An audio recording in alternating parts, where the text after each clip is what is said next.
The Morning Brief with Thulasizwe Simelane. Weekdays, Monday to Friday, 6 to 9 a.m. The Morning Brief with Thulasizwe Simelane. Weekdays, Monday to Friday, 6 to 9 a.m. It's just gone 7 minutes after 6 on this Tuesday, the 18th of February, 2025. Good morning and welcome to it, the Tuesday edition of the Morning Brief here on SAFM. I'm Thulasizwe Simelane and I'm here to deliver your Morning Brief. Come, let us spend the next 3 hours together informing and engaging each other and sharpening each other's perspectives on the key issues of the day. Coming up on the show, there's a big focus that we will take on higher education. The start of a new year, of a new academic year, is always an exciting time for young people who are admitted to higher education, be it universities of technology, as well as the technical and vocational education and training colleges, TVET colleges. But it's also a time that is fraught with difficulties. So we'll take two takes on that. Amid reports of abuse of students by some landlords who own private accommodation establishments, including sexual exploitation in exchange for accommodation, the Deputy Minister of Higher Education, Butima Namela, is calling for swift action by the National Student Financial Aid Scheme, NSFAS.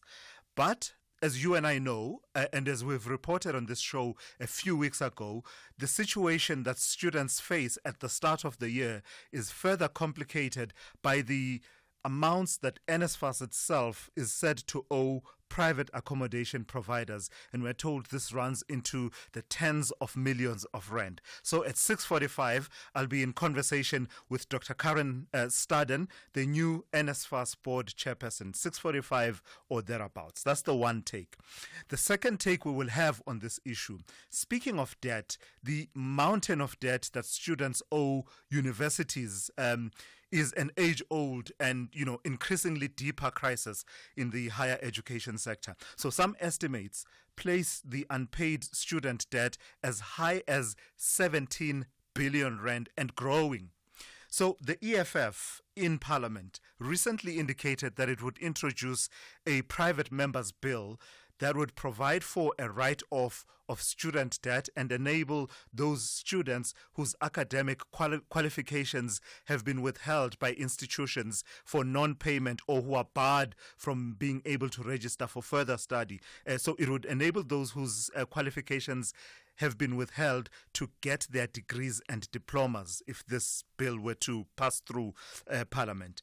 But Universities South Africa, the body that represents universities in this country, says cancelling student debt is not such a good idea. They say they share the concern about the mounting student debt, but cancelling the debt is simply not the solution.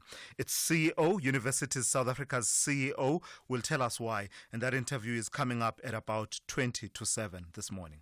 So then shifting focus from higher education to this, with the rains coming down in parts of Gauteng, including Johannesburg, it could well be an actual case of water everywhere, but not a drop to drink for some of the city's residents. The mayor of Johannesburg, Dada Morero, a few days ago apologizing, saying he's sorry for the water supply interruptions that the city has seen recently, which have, seen parts of the city without water for several days. In fact, in some instances, for more than a week, we are told, in parts of Johannesburg. Much of the blame is placed on the power outages that we are told have affected the city's pump stations,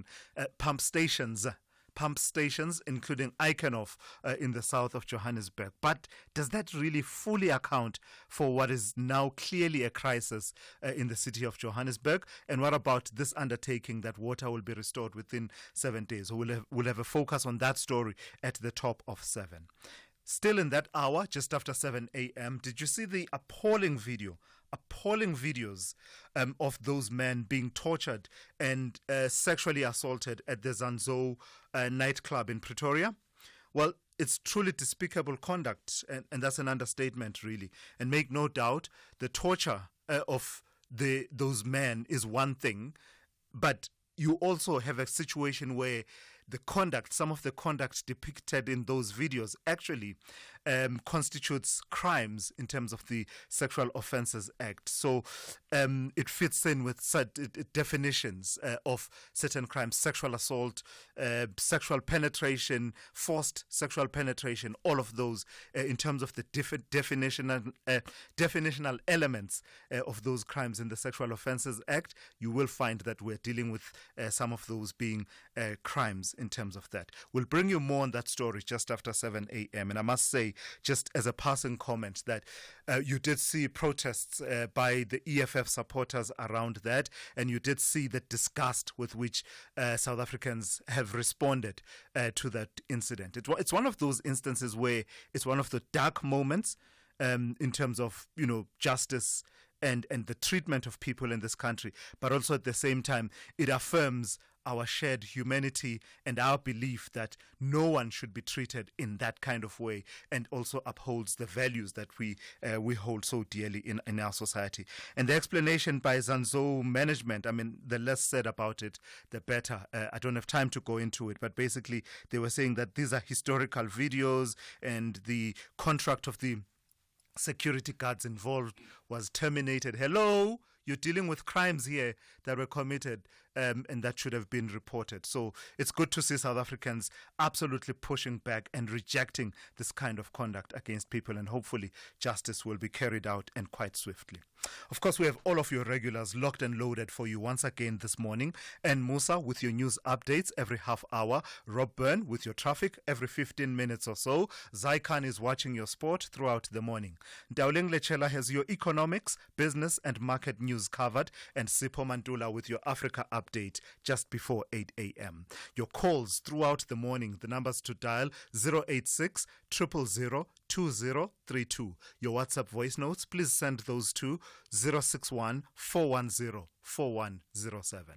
This is SAFM.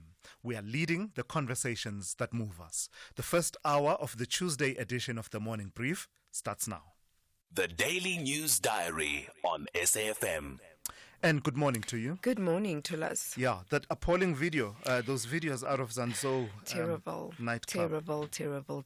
I saw that you've got a bit on that in your bulletin. Terrible. Yes, we will have more on it. Police are still investigating, also looking at the charges that they will be adding, but very disturbing video it is. And also looking into the motive. It is an event that happened, or an incident rather, that happened in 2023, but still. Yeah, a crime is still a crime. Still is. Absolutely. What else do you have on the plan? Well, this week the G20 foreign ministers meeting, as well as the national budget speech, the Department of International Relations confirming that the United States will be represented at the G20 foreign ministers meeting this week, and it is despite the absence of the U.S. Secretary of State. SABC News understanding that the United States would be represented at a lower level. In previewing the national budget speech, the consultancy firm PwC expecting National Treasury to announce a tax revenue shortfall of about 10 billion rand relative to its expectations in the midterm budget that was tabled in October, and the firm saying it does not expect any major tax increases except for the usual sin taxes and possibly an inflation-linked increase in the fuel levy.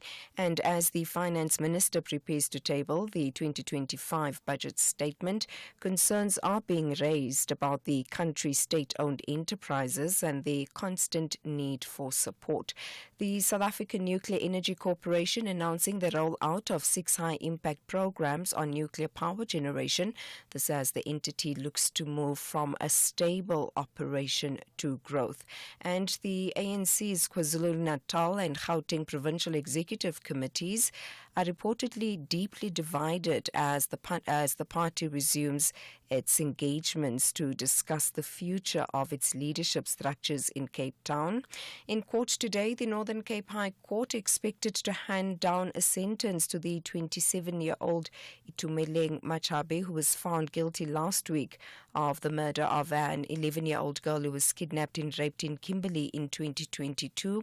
And just lastly, the KwaZulu-Natal Department of Health optimistic that the outbreak of hand, foot and mouth disease in parts of the province will be contained, and health experts have been deployed to education facilities and communities in the north of Durban to raise awareness and promote hygiene practices in the midst of the outbreak. So some of the stories that we're focusing on. All right, and thank you for that. That's N. Musa. She'll keep you updated on your news updates every half hour here on The Morning Brief.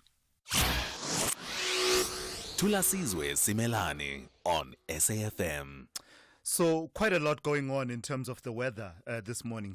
5 warnings that have come through in terms of the impact-based warnings. So I propose, as usual, when we do have that extensive coverage of the warnings, to just give you the warnings and then give you the highs and lows for the major centers. So let's start. The first one is an orange level 5 warning. It says disruptive rainfall resulting in flooding of informal settlements, low-lying areas and bridges, as well as dirt roads is expected over the western parts of the northwest as well as the central parts of the Free State.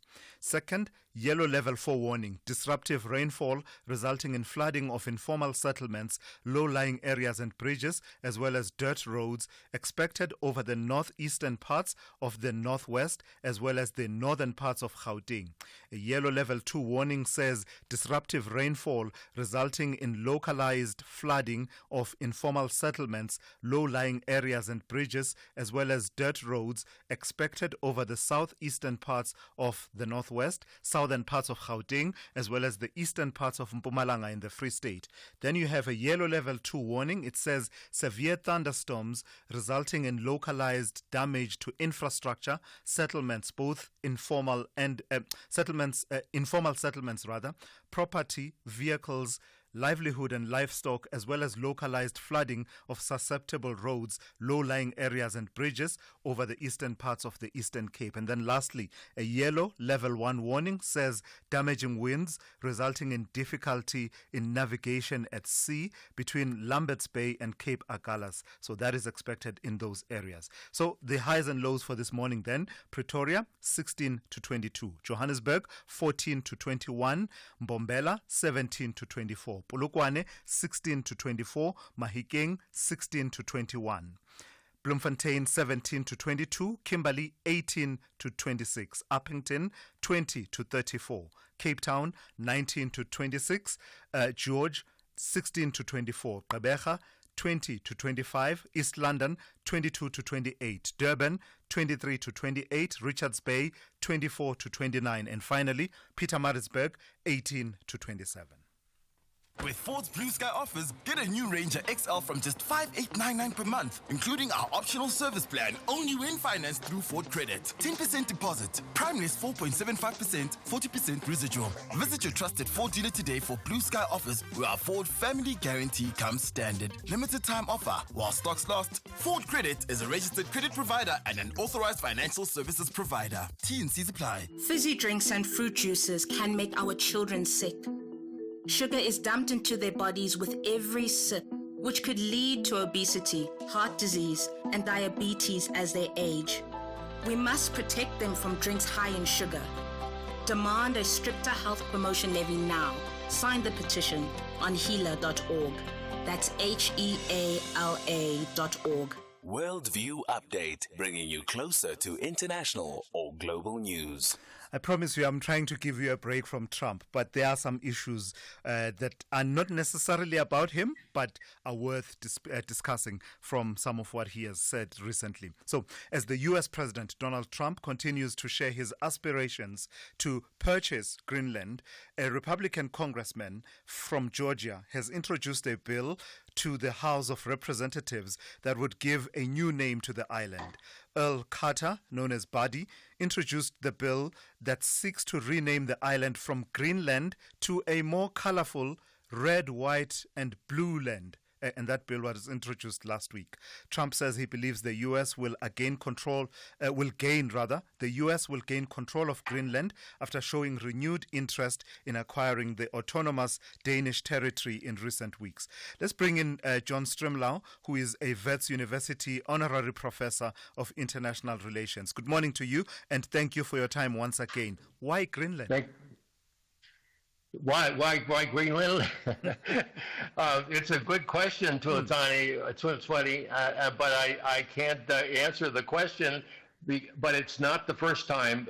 Donald Trump was coveting Greenland back in his first term, and it didn't go anywhere then. The premier of Denmark was very hostile to the idea, and they had a very difficult conversation. But he did look into it, and then he went back with a vengeance this time that he's president, and he seems determined to pursue it, but I don't know to what effect. But of course, Greenland, Denmark, which has control over, it's part of the territory of Denmark. Denmark and Greenland are all saying we are absolutely not up for sale.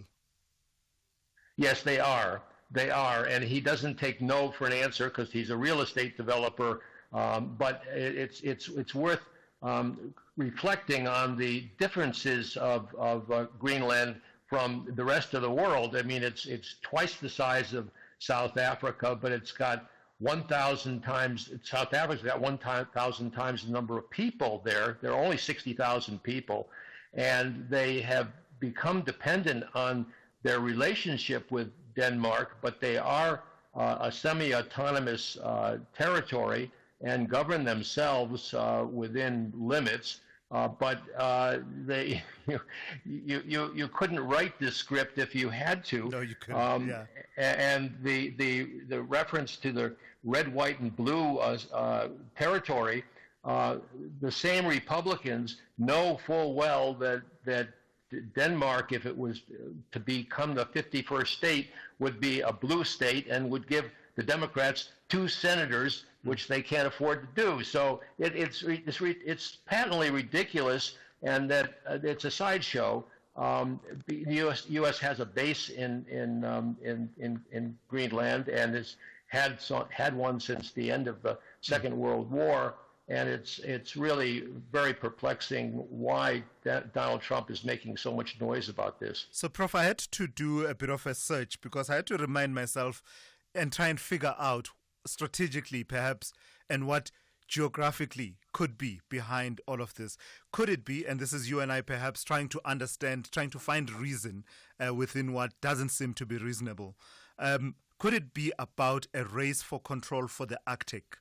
Could it be something that perhaps, in its own warped way, wants to match other superpowers' interests in the region, in the Arctic Ocean region? Well, Thulasizwe, there is a very strong desire by Donald Trump to get Greenland for that very reason of the geostrategic importance of the island. But also, don't forget, there are 25 of the 30 precious minerals that is needed for cell phones and for converters and other things, and AI, so that there are minerals there supposedly that to be exploited. And with climate change, it is becoming a much more accessible landmass than it was when it was frigid and cold and inaccessible. But this bill by Badi Carter is not a serious bill, is it? It's unlikely to. I don't imagine that it's likely to see light of day and lead to authorization fully by Congress for the purchase of Greenland, but also for its renaming to the Red, White, and Blue Land. Yeah, I think you're absolutely right. And there's another bill that is similar in its intent to grab headlines, and there are a lot of people stirring around in this pot. But Trump's bid this time is more serious than it was in 2000 in his first term in 2019, and I do think he's going to pursue it, but he's also angered the Western Europeans with his telephone call to Putin and the question that they were not included in the discussions over Ukraine, or were the Ukrainians in the discussions over Ukraine. And, we're having the G20 here this week in South Africa, and Trump has escalated his demands against which you know full well, the domestic changes that he wants to see South Africa make in the land issue and a variety of things, including giving the Afrikaners refugee status in the U.S. So he's angered a lot of people internationally, and it's going to be very interesting to see how it plays out and whether or not this is ultimately for the Americans to decide. And they are in constitutional crisis right now. As far as Greenland goes, and we will talk in a moment about when someone will start standing up to Donald Trump and perhaps rein him in, those who are close to him. But I want to ask you one more question on Greenland. A few weeks ago, he refused to rule out the use of force to acquire it. But how does that then stack up against his commitment that there will be no new wars started during his presidency? Well, it's crazy. Denmark is a NATO member and an ally, and has been an ally forever. And indeed, the Monroe Doctrine was imposed during the World War II when the Germans occupied Denmark to make sure that Denmark would have Greenland once the war was over. And it is crazy to think that he can force himself right now, because he's angered so many people internationally and within the United States. But he does have his base of support in the United States, and the Congress is very carefully divided. So you don't know, and where's the money going to come from? I've seen estimates from 200 million to 1.7 trillion if you include the minerals. So how is Dodge and Elon Musk going to respond to that? Interesting question. Lastly, Prof, that question then, when do we start seeing people standing up to him? Because right now, I mean, you've heard people saying his face should be carved onto Mount Rushmore. You've had this bill by Buddy Carter. It seems he's got more cheerleaders, at least in the Republican Party, than he's got people trying to temper his excesses. As Lincoln famously said, you can't fool all the American people all of the time, and I do think that he's never won a majority vote in the U.S., and he didn't in 2024. He came very close, but people were angry at Biden, and that's a whole nother story. So I think he's going to be challenged domestically, but people are just mobilizing right now. Just to be sure, you're not suggesting it didn't win a majority, are you? He won both the popular vote as well as the electoral college vote. He won by 1% over Kamala Harris, but she got 48% plus a percentage. And he got 49, and he did not get a majority. He's never gotten a majority. I see what you're saying. But that's just the history. I get what you're saying. Thank you for that. That's John Stremler, who is a Wits University honorary professor of international relations. Let's check in now with Ann Musa with the latest news headlines. Good morning. Thanks to us. In the headlines, the ANC will discuss the future of its KwaZulu-Natal and Gauteng leadership structures today. The party's National Working Committee is yet to decide on the names for its reconfiguration of the two provincial executive committees. The National Students Financial Aid Scheme, NSFAS, has vowed to conduct a full-scale probe against some student accommodation service providers. It follows allegations of exploitation and sexual harassment of vulnerable students stranded to secure accommodation. And the Department of International Relations has confirmed the United States will be represented at the G20 Foreign Ministers meeting this week, despite the absence of the U.S. Secretary of State Marco Rubio. I'll have details on these and other stories at 7. SAFM, guiding you through the rush hour traffic. The advice for motorists across Gauteng province this morning: go as early as you possibly can. It is raining torrential in parts. Roads are wet, slippery, dangerous.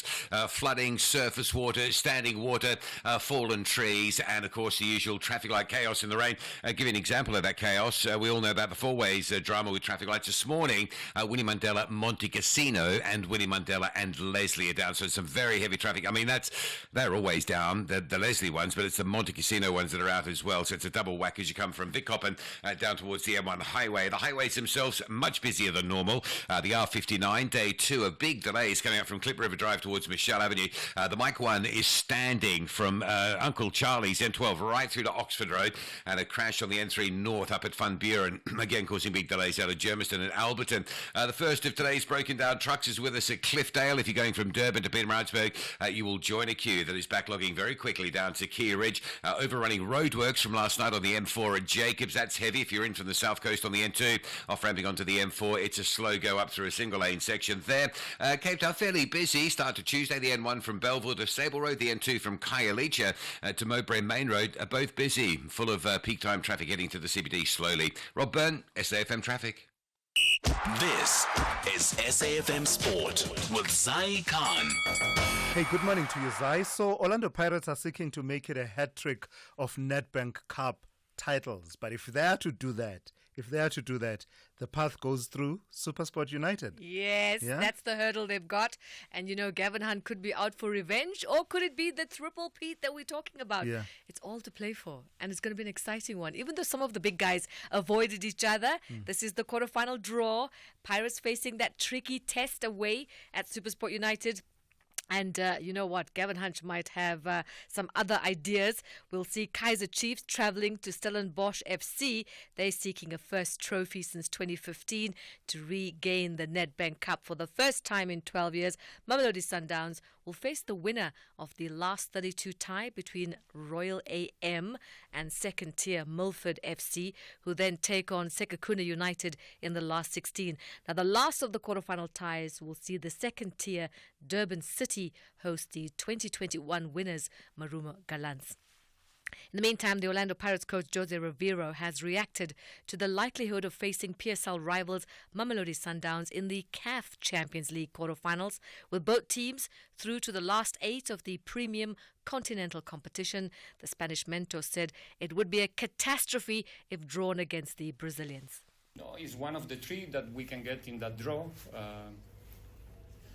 If it's Sundowns, it's good that we don't have to travel so far, so it can be, good for the planning for both teams. We know each other very well. We're going to play again on the 15th as well. For me, to make any comment about possibilities in the draw, we have our conversations among ourselves in the good technical staff, even in our during the last dinner in camp. Which one could be better for the way we play football more than anything else. Let's look at the Bayern Munich coach now. Vincent Kompany believing Harry Kane will be fit to face Celtic tonight after the striker missed training ahead of the Champions League game. German media reported Kane picked up a knock, and that was in the weekend's 0-0 draw at Bayer Leverkusen in the Bundesliga. In the meantime, Arsenal, they've been fined 1.5 million rand for failing to control their player after Miles Lewis-Skelly was sent off during their Premier League win at Wolves. The Football Association charged Arsenal with failing to ensure their players did not behave in an improper manner at the Molineux on the 25th of January. The club admitted the charge after an independent regulatory commission imposed the sanction.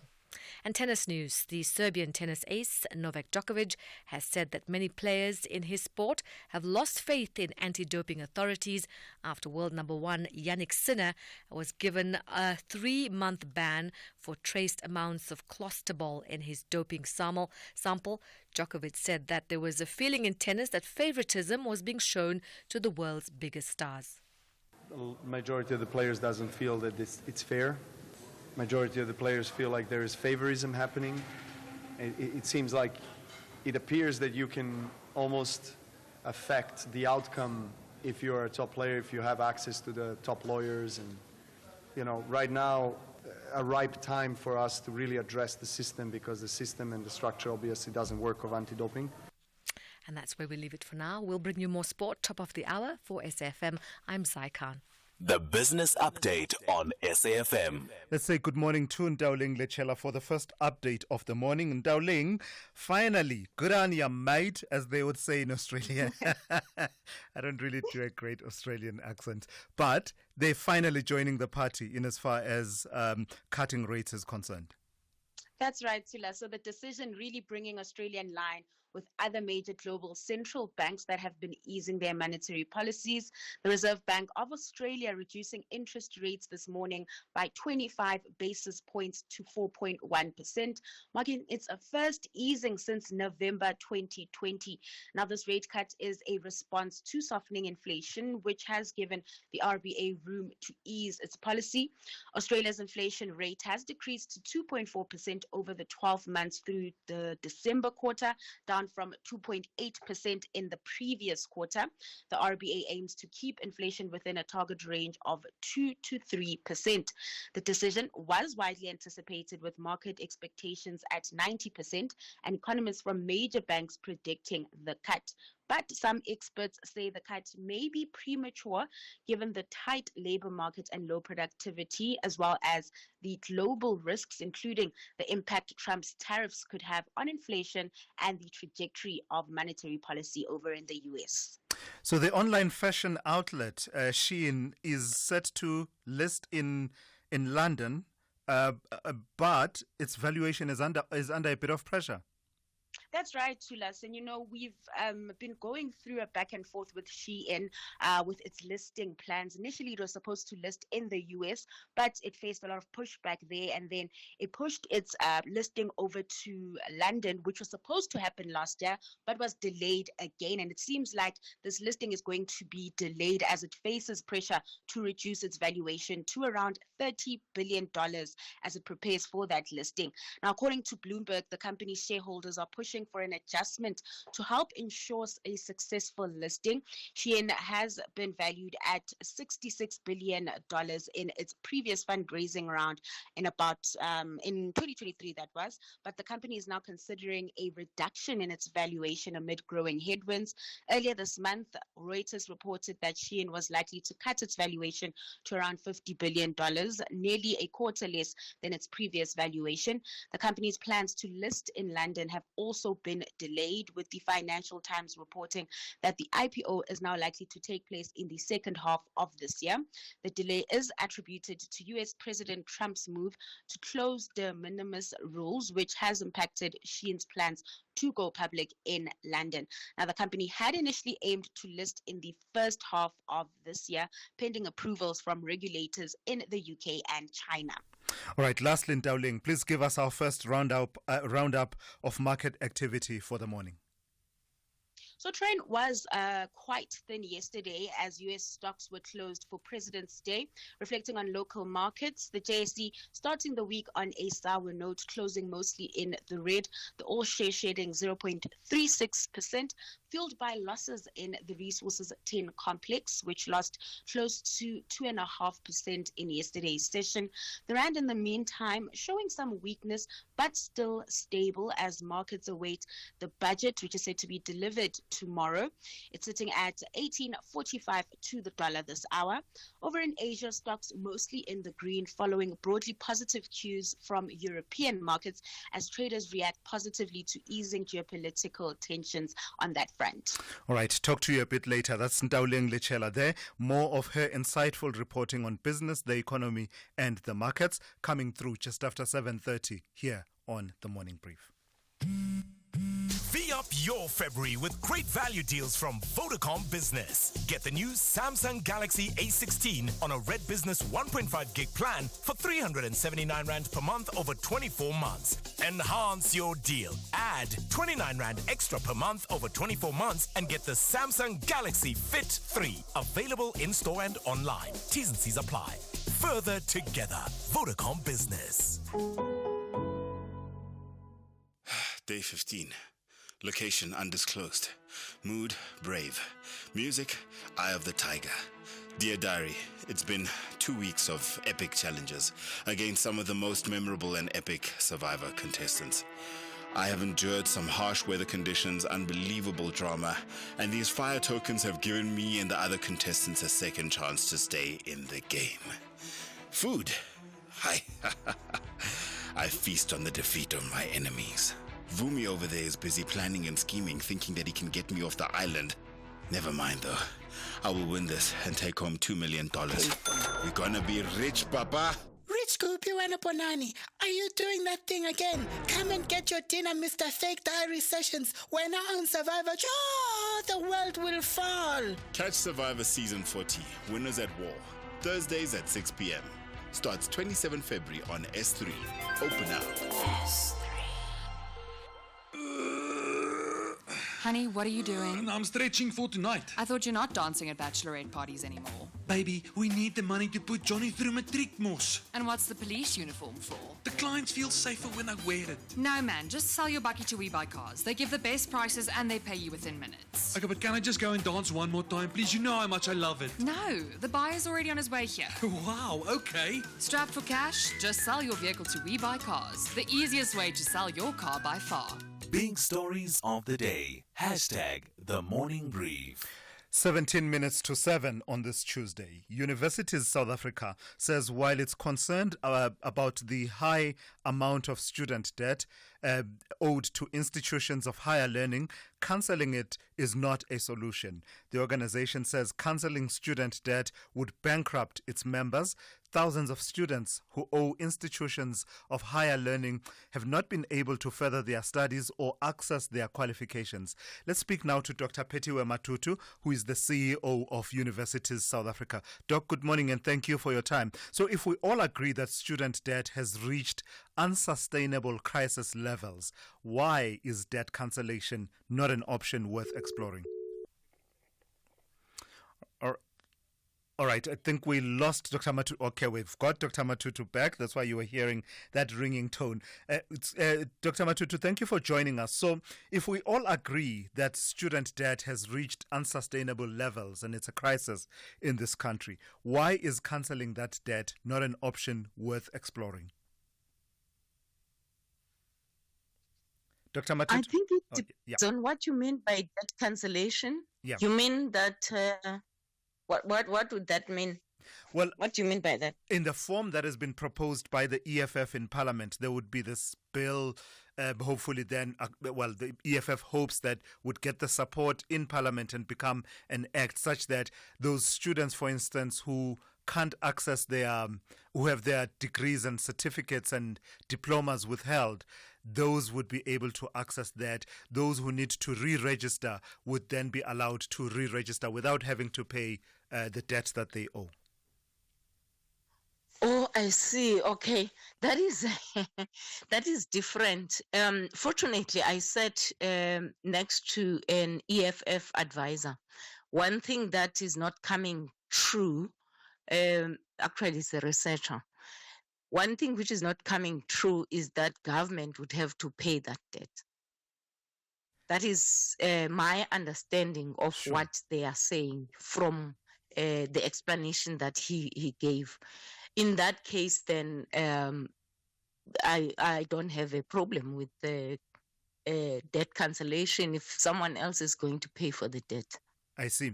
So, absent of that provision, that proviso you make that someone is going to pay for that debt, a blanket cancellation that says some of this debt has been outstanding for quite some time and clearly we're not able to collect it, let's write it off, that would not be an option, would it? It depends on the nature of the debt. If you are looking at the debt, it has been categorized into two sides. There is debt which is considered to be evaluated at a higher level than what can be collected. And that debt, they call it impairment. And in 2023, the debt overall was calculated at being 21.7 billion, 12.6 billion of which is considered to be impairment. So that means that that's the value which is not accurate, in that it's bad debt and some of it may not be collected. So the one which is certainly has got a bigger chance of being collected, the net student debt is 9.3 billion. So out of that 12.6 billion, that is impairment. It is clear that not all of it is going to be collected. In that case, once it has been determined that it cannot be collected, I do think that for accurate evaluation of the university's books and so on, the auditors may want to have a clearer picture of really what is collectible. Sure. In that case, that is equivalent to cancellation without anyone paying for it, because one has to be accurate when evaluating the worth of an institution. Yeah, absolutely. So what are the factors, Dr. Matutu, that contribute to this high level of student debt? I was listening to Shirona Patel at University of Witwatersrand responding to that situation in that university that involves some student who, some shall we say, people who have gone on hunger strike, that the university says, well, actually you're dealing with individuals who want to pursue postgraduate study. What are the factors that contribute to the levels of debt that you were, you were describing a few minutes ago? I would imagine a number of issues. Our higher education system, you find out that quite a number of students do not succeed immediately. So that would be a major contributor, where a student has not done well, and at the same time, whatever kind of funding that was provided previously is no longer available. And then they leave the university. The second aspect, which has been muted as the major contributor, is the missing middle students, those students who cannot afford to study at universities and at the same time do not belong to NSPAS. That is another contributor. And those are the main ones I would think of. Yeah. So finally then, Doc, how do we get ourselves out of this vicious, what seems to be a vicious cycle, where each and every year it seems the amount of debt owed keeps growing, and it doesn't seem that there's going to be any particular solution that is sustainable? What is the best thinking among your constituents? So there are two levels at which we need to tackle this. Firstly, it's to accommodate those students who cannot afford to pay for universities. The government has started with that, with NSFAS. There's a loan scheme now, which has been introduced for those students within the missing middle. And then the second one is to ensure that when students come into university, we have put all the effort to ensure that they succeed. the support mechanisms that we provide, and also ensuring that we have adequate resources to get students to succeed. All right, I've got to thank you for your time and your insights. That's Dr. Petiwe Matutu, who is the CEO of Universities South Africa. SAFM, guiding you through the rush hour traffic. Well, the roads are wet and very slow this morning across Gauteng. Make sure you're leaving much earlier than you normally would. Give yourself extra time to get through. You will see some trouble. That's almost guaranteed. We're looking at crashes already on the N12 eastbound near Atlas Road. That's heading from Boksburg to Benoni, but it's having an impact on the inbound to Joburg side, the westbound as well. Very heavy from Daveyton. Crash on the R21 just down towards Atlas Road. So if you're airport bound, that's heavy. Crash on the Mike 1 south at Glenhove coming from Sandton towards Joburg being held up. Northbound, having a look at that, a crash at Van Buren on the N3 running north. So again, another disaster out of Germiston and Alberton. Big traffic between Ormonde and Parktown on the Mike 1, and very heavy on the R59 again. We saw this yesterday, seeing it again today. R59 heavy up towards Michelle Avenue. Traffic all the way through on the N1 from Montana right down through Midrand to New Road. We don't get to say that very often, but it is an indication of just how slow it is through the prevailing conditions. Out of Durban to Pietermaritzburg, probably the first of a few broken down trucks already with us at Cliffdale. And as we often say, once you get a truck down there, it just pops up a queue pushing back to Key Ridge. So it's very heavily backed up on your way to Pietermaritzburg. Roadworks overrunning from last night on the M4 at Jacobs. That's heavy on the Southern Freeway. And Cape Town, the M5 has a lot of traffic this morning from Southfield, Parkwood, all the way through to Coburg Interchange. And the R300, we're just watching some queues starting to backlog towards the Van Riebeeck Road exit. The problem there seems to be as you turn off at that exit towards Belleville, there's some queuing pressure on Strand Road through that Stickland area. Rob Byrne, SAFM Traffic. The only talk radio morning breakfast show that makes sense. The Morning Brief with Thulasizwe Simelane. All right, you're listening to the Morning Brief here on SAFM. Let me see if we can take one or two of your voice notes that have come through this morning. We had quite a few topics that we have covered, that we've also teased out. That video at Zanzo nightclub, the abuse of those people there, those men that were abused there. That's one of those stories that we are covering. But at the same time, we've just been talking about the issue of student debt. And I'd like to hear from you. What are the best solutions? We've had, a few years ago, we had the HEHA Commission that looked into affordability of free higher education, and some kind of compromises were reached there. But it doesn't seem like we are able to get out of this situation with student debt. Speaking of that, then, let me take a call from Mighty in Tshwane. Good morning to you, Mighty. You want to weigh in on this issue of student debt? Yes, Thulas. Thulas, it's so disappointing that after 30 years of democracy, we're still having a discussion about student debt, while there's been promises about free education, coding the freedom charters, and so on and so forth. It's so disappointing that we are sitting now and claiming that the youth is the prosperity of this nation. The youth is the future of this nation. But we can't take care of our young people, just providing them with education. And if you look at, it's not an issue of money to us, because you can look at different reports, either from Auditor General reports and so on. There's a lot of money in this country. There's wasteful expenditure. The cabinet is ballooned. There's so many expenses. I'm just disappointed. Yeah. I was listening to your interview. I'm absolutely disappointed, because this is a clear indication of the fact that we are leaderless as a country if you can't take care of the education of our young people. Yeah. Mighty, just to add to what you're saying, part of what really breaks one's heart is the number of those that are able now at a point where they should be graduating, getting their certificates and diplomas and degrees, but then those are withheld, closing off any further opportunities for them. But yeah, such is the situation. Thank you for that. That's Mighty in Tshwane there.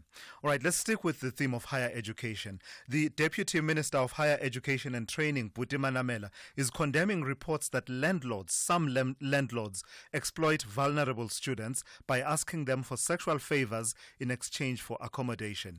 Manamela has called for swift action from the National Student Financial Aid Scheme, NSFAS, to investigate, blacklist, and terminate the services of any implicated landlords. Let's welcome Dr. Karen Staden, who is the new NSFAS board chairperson. Good morning to you, Doc, and thank you for your time. So how widespread are these practices of abuse of students by private accommodation providers? Good morning, Tulana. It's not that widespread at the moment, although it is probably occurring more often than not. Because students don't normally speak out when things like this happen. So it is important that they do speak out. We do have an email address for them to tell us. And then it's also important for them to go to the SAPS and make a case. Yeah, but why would this even arise when the relationship is between the private accommodation provider and yourselves as NSFAS? What is it that's not happening that's rendering students vulnerable to predators in this way? Okay, so where the problem happens, so it's a very straightforward process, almost the NSFAS process. So you apply, you get accredited, and then where the problem happens is you have to go onto the portal and then select accredited accommodation. But it would seem that students don't want to make use of the accredited accommodation, and then want to make use of private accommodation providers that haven't been through this process. And I think in an effort to save money and get more money going towards their living expenses. So I think that is where the biggest problem is happening, because as far as I've been told and I'm aware, we've had almost 1 million applications. Of these, most have been gone through the whole process and approved.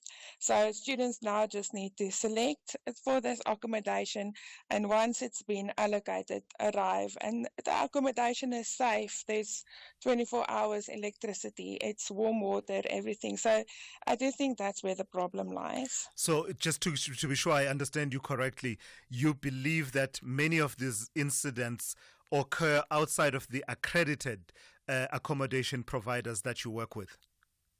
Yes, but we will be able to confirm all of this on Wednesday. We are doing a lot of investigations at the moment, trying to get to the bottom of this, but we do believe it's outside of the accredited process. Is the situation not complicated further, Dr. Staden, by the fact that you yourselves as NSFAS actually owe these private accommodation providers a whole lot of money? I think about 44 million rand was the figure we were given a few weeks ago. And just recently you were asking them not to demand a deposit or top-up payment from NSFAS funded students. Isn't that the point of vulnerability, where the accommodation status is rendered precarious by your own non-payment, such that even the possibility of exploitation could arise? It might be where the problem lies at the moment. Like I've been saying, we're trying to get to the bottom of this and see where the hiccup is. So at this point, we're just making assumptions. So it's better to get the facts and then base our decisions and processes going forward on these facts. But yeah, so it might be. I can't say that it's not that, but it's still just speculation. Why are you not paying the private accommodation providers? I will have to find out. What does that mean, Dr. Staden? You're quite new, I'll yes. tell you, yes, I'm very new. I actually just started on Monday. So I've not been totally inducted into the process yet. So at this point, I cannot answer that question. But I can find out and I can come back to you. Okay, fair enough. But in your own, ahead of taking up the position of NSFAS board chairperson, from what you've been following, what is your understanding of the non-payment of private providers? I'm not asking you to give a proper and thorough account, given that you just started on Monday. But, you know, as someone who was coming into the system, what's your overall reading of the management of private accommodation, management of that by NSFAS? I think the biggest problem is that there's a system problem, right? If I can, I think there's a system or a IT system problem, and that I am going to ask the management and I speak to the board that we do an investigation and a feasibility to integrate blockchain, perhaps, to make sure that these things do not happen. Gotcha. But for now, I think that's all I can really comment on. Fair enough. Yeah. Thank you for that. Dr. Karen Staden is the new NSFAS board chairperson, just talking to the issues that have been raised around student accommodation, particularly in the private accommodation that NSFAS uses to accommodate students that it funds. Let's check in now with Ann Musa with the latest news. Outsurance will go out of their way to try and save you money on your car insurance. If they can't, ask for 500 Rand. SMS out to 30760. Now that's good news.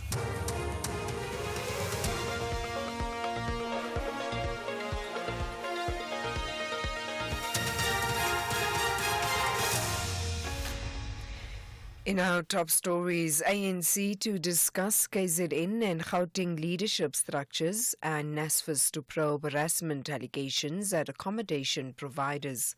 Good morning. The ANC will discuss the future of its KwaZulu-Natal and Gauteng leadership structures today. The party's National Working Committee is yet to decide on the names for its reconfiguration of the two provincial executive committees. The ANC resolved to have the two PECs reconfigured within the framework of its constitution last month. Samkele Maseko reports.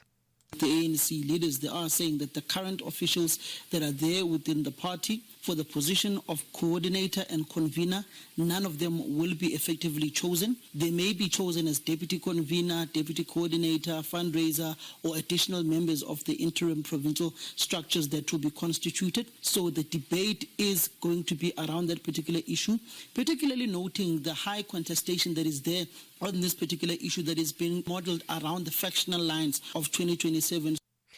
The National Students Financial Aid Scheme, NSFAS, has vowed to conduct a full-scale probe against some student accommodation service providers. It follows allegations of exploitation and sexual harassment of vulnerable students stranded to secure accommodation. Mainstream and social media platforms have shown some returning students at various campuses sleeping in the corridors and bathrooms after the accommodation contracts were terminated, as they owe previous years' rental that NSFAS did not pay. NSFAS spokesperson Ishmael Mnisi says those implicated will be dealt with accordingly. By Wednesday, we will have our preliminary findings, on these investigations, and from there take measures. And there are two measures that we are going to do. Should we establish the truth to this claim, instantly we are going to blacklist that accommodation provider. And secondly, we are going to take the student to the police to open a case against the provider. Alleged underworld figure Nafis Modak will continue his testimony in the High Court in Cape Town today. Modak says he did not instruct Zane Keelan, his co-accused, to ping anti-gang unit detective Charles Kinnear's phone on the day of his murder. Kinnear, who was investigating Modak, was shot and killed outside his home in Bishop Lavis in September 2020. Modak and Keelan are among 15 accused on trial, facing a number of charges including murder, attempted murder and contravening the Prevention of Organised Crime Act. Modak testified that he enlisted Keelan's cell phone pinging services in June of 2020, as Keelan, a former rugby player, was then a debt collector. Myself and him had a conversation, my lord, regarding the cops that's against me or planning against me, my lord. The details was, my lord, he must find and trace Colonel Kinnear and Jerome Boyson together, my lord, which I will use for evidence against my case against them, my lord, against Colonel Kinnear, my lord. The case I opened in 2019, my lord. Water activism organisation WaterCan says the recent water crisis in Johannesburg is an indication of the fragility of the city's water systems. This was in reaction to the past 2 weeks in which residents across the city face severe water shortages with inadequate communication from the city and water utilities. WaterCan CEO Dr. Pharrell Adam has attributed the crisis to mismanagement and a complete lack of leadership from city officials. From Rand Water, they're saying it was a scheduled maintenance on the one end, and then there was the power cut. So Rand Water is saying that they followed through and they did the maintenance in the time that was suggested, and then there was no control over what happened after. Well, in a normal situation, if you have power cuts, you would have reservoirs that have storage that can then actually buffer the impacts to people so that you won't have large numbers of people and communities that actually have no water, which is what happened. But the reality is that how can you have such a big city running when half of our reservoirs actually have leaks in them? And finally, the Department of International Relations has confirmed the United States will be represented at the G20 Foreign Ministers meeting this week, despite the absence of the U.S. Secretary of State Marco Rubio.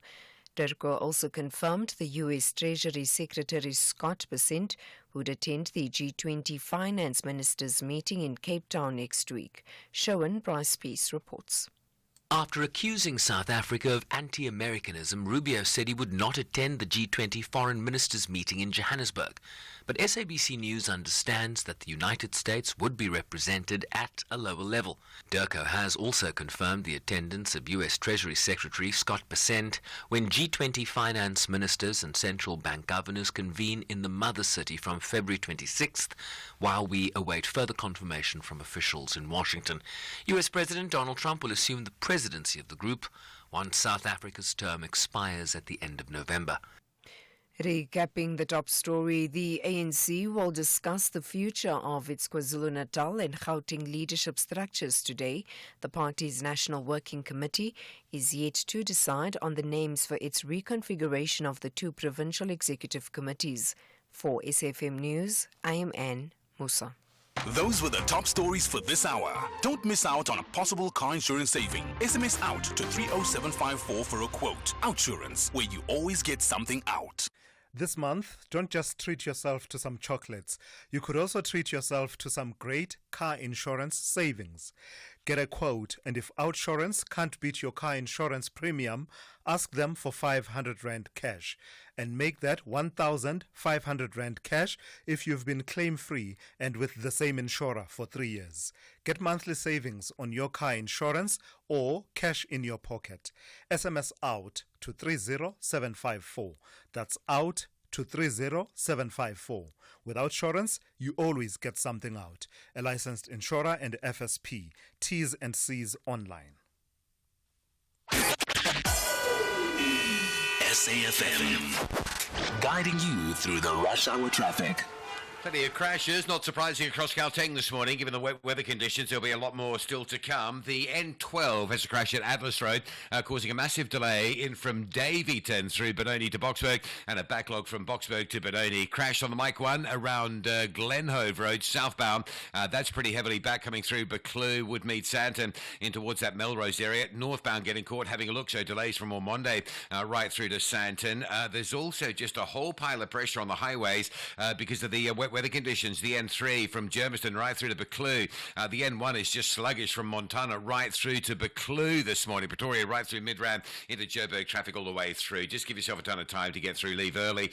First of today's broken down trucks at Cliffdale, so an amazingly massive queue already pushing back to Shongweni on your way to Pietermaritzburg. Roadworks on the M4 at Jacobs, one lane open. That queue starts right back around the old airport on the N2. That's an extreme backlog as well. And Cape Town, a crash on the Marine Drive option coming inbound. That collision scene just by Flamingo Flay. Big backlogs past Bayside to Sunningdale. Rob Byrne, SAFM Traffic. A very good morning to you in your SFM Sports headlines. It's soccer action. The Amakhosi will face off against a struggling but dangerous SuperSport United tonight, and South Africa's Golf Stars to feature in the Sunshine Tour season opener. All these stories and more at around 7:30.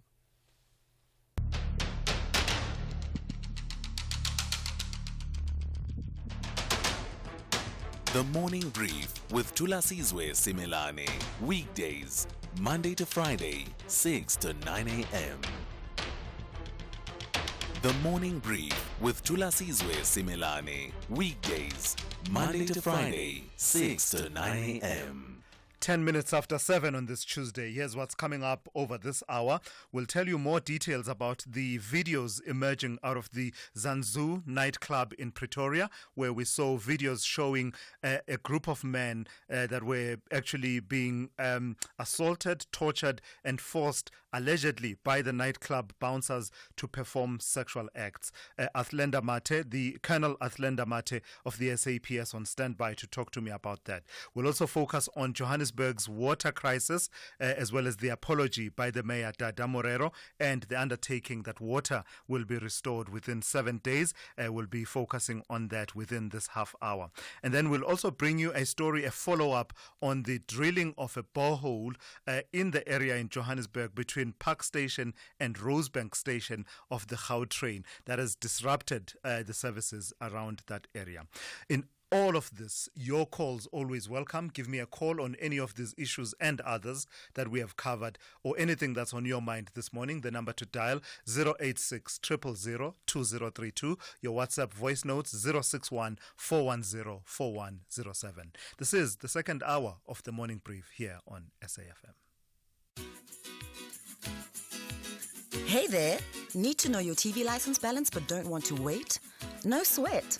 Just send a quick SMS with your ID or TV license number to 44210. Remember, standard SMS rates apply. And presto, your balance pops right up anytime, anywhere. It's as easy as pie. So why procrastinate? Give it a try and get your info in a flash. T's and C's apply. This month, don't just treat yourself to some chocolates. You could also treat yourself to some great car insurance savings. Get a quote, and if Outsurance can't beat your car insurance premium, ask them for 500 Rand cash. And make that 1,500 Rand cash if you've been claim-free and with the same insurer for 3 years. Get monthly savings on your car insurance or cash in your pocket. SMS out to 30754. That's out to 30754. With Outsurance, you always get something out. A licensed insurer and FSP. T's and C's online. You are listening to the Morning Brief with Thulasizwe Simelane.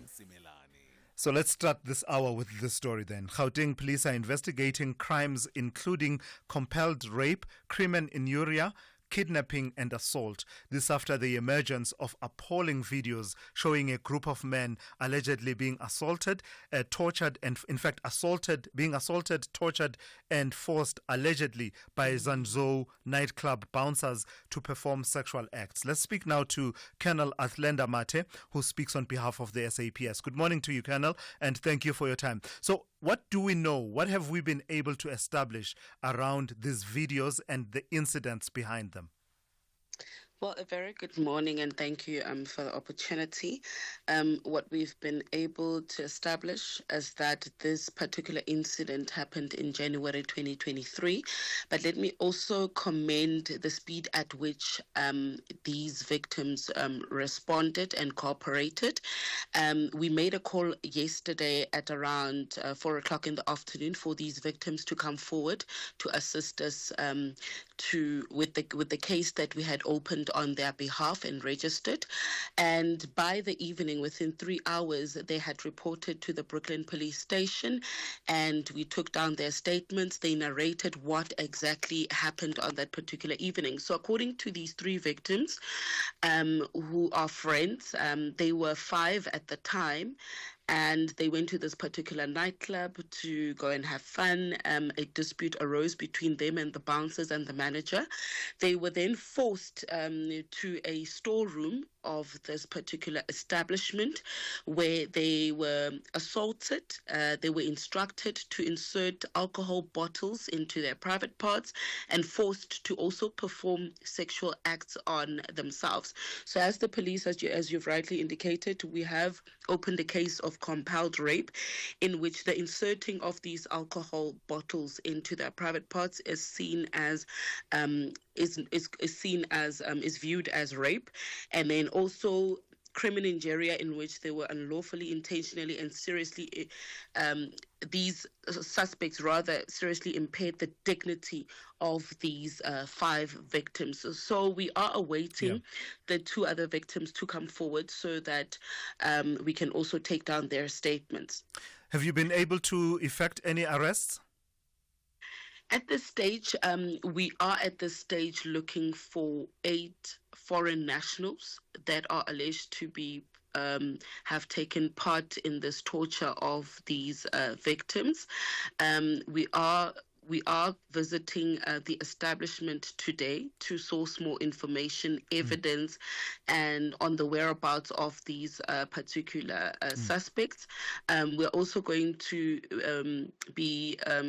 we're also going to ensure that we meet with the owners of this establishment, because we also have to take down their statements. And what is of concern is that they have acknowledged that they were aware of the incident.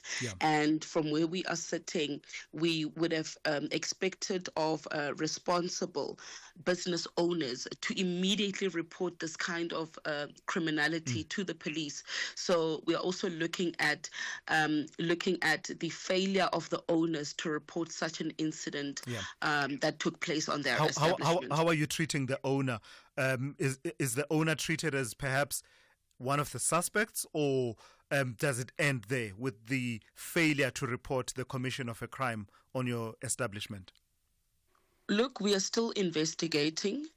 So the investigation will reveal whether the owner took part, was part of these foreign nationals who took part in the torture, the assault and kidnapping of these victims, or that he was a witness and failed to report a crime. So the investigation will unfold.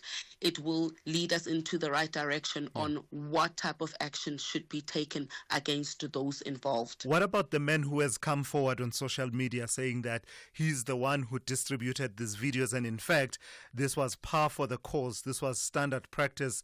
He's got many more videos showing this kind of treatment being meted out on people. How are you treating him? Is he one of the suspects you are looking for, or are you treating him as a witness?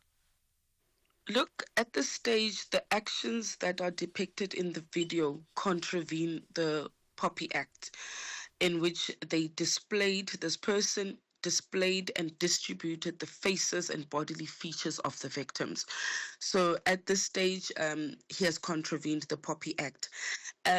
We have called on this particular suspect as well, or witness rather, who calls himself Pablo. We are calling on him to come forward to assist police investigations. We do believe he will be very instrumental in assisting us to solve this particular case. So that's where we are. We are also looking for this particular suspect who has shared the videos and who is making numerous allegations against owners and other suspects that are involved in this particular case. So if it is found that he too took part in the torturing of these victims, then he is a suspect and should be treated as such. Gotcha. Thank you for that. That's Athlenda Mate, who speaks on behalf of the SAPS. Whether it is a CCMA referral, problems with a mechanic, or unfair blacklisting, Clientele legal plans are affordable, and you receive up to 670,000 rands worth of legal services per year. We cover civil, criminal, and labor-related matters. Our legal team will be your support 24 hours a day. SMS SAFM to 32195. That's SAFM to 32195. Clientele General is an authorized FSP and a licensed non-life insurer. T's and C's online. Standard rates apply. Borussia Dortmund and FC Union Berlin are both searching for a decent position in the top half. They have a big battle for maximum points. This is the Bundesliga. Football as it's meant to be. Catch Borussia Dortmund FC versus FC Union Berlin on Saturday, 22 February at 7:30 p.m. Live on SABC Sport on DTT Channel 4. Also available at your fingertips on SABC Plus and SABCSport.com. Proudly brought to you by SABC Sport. For the love of the game.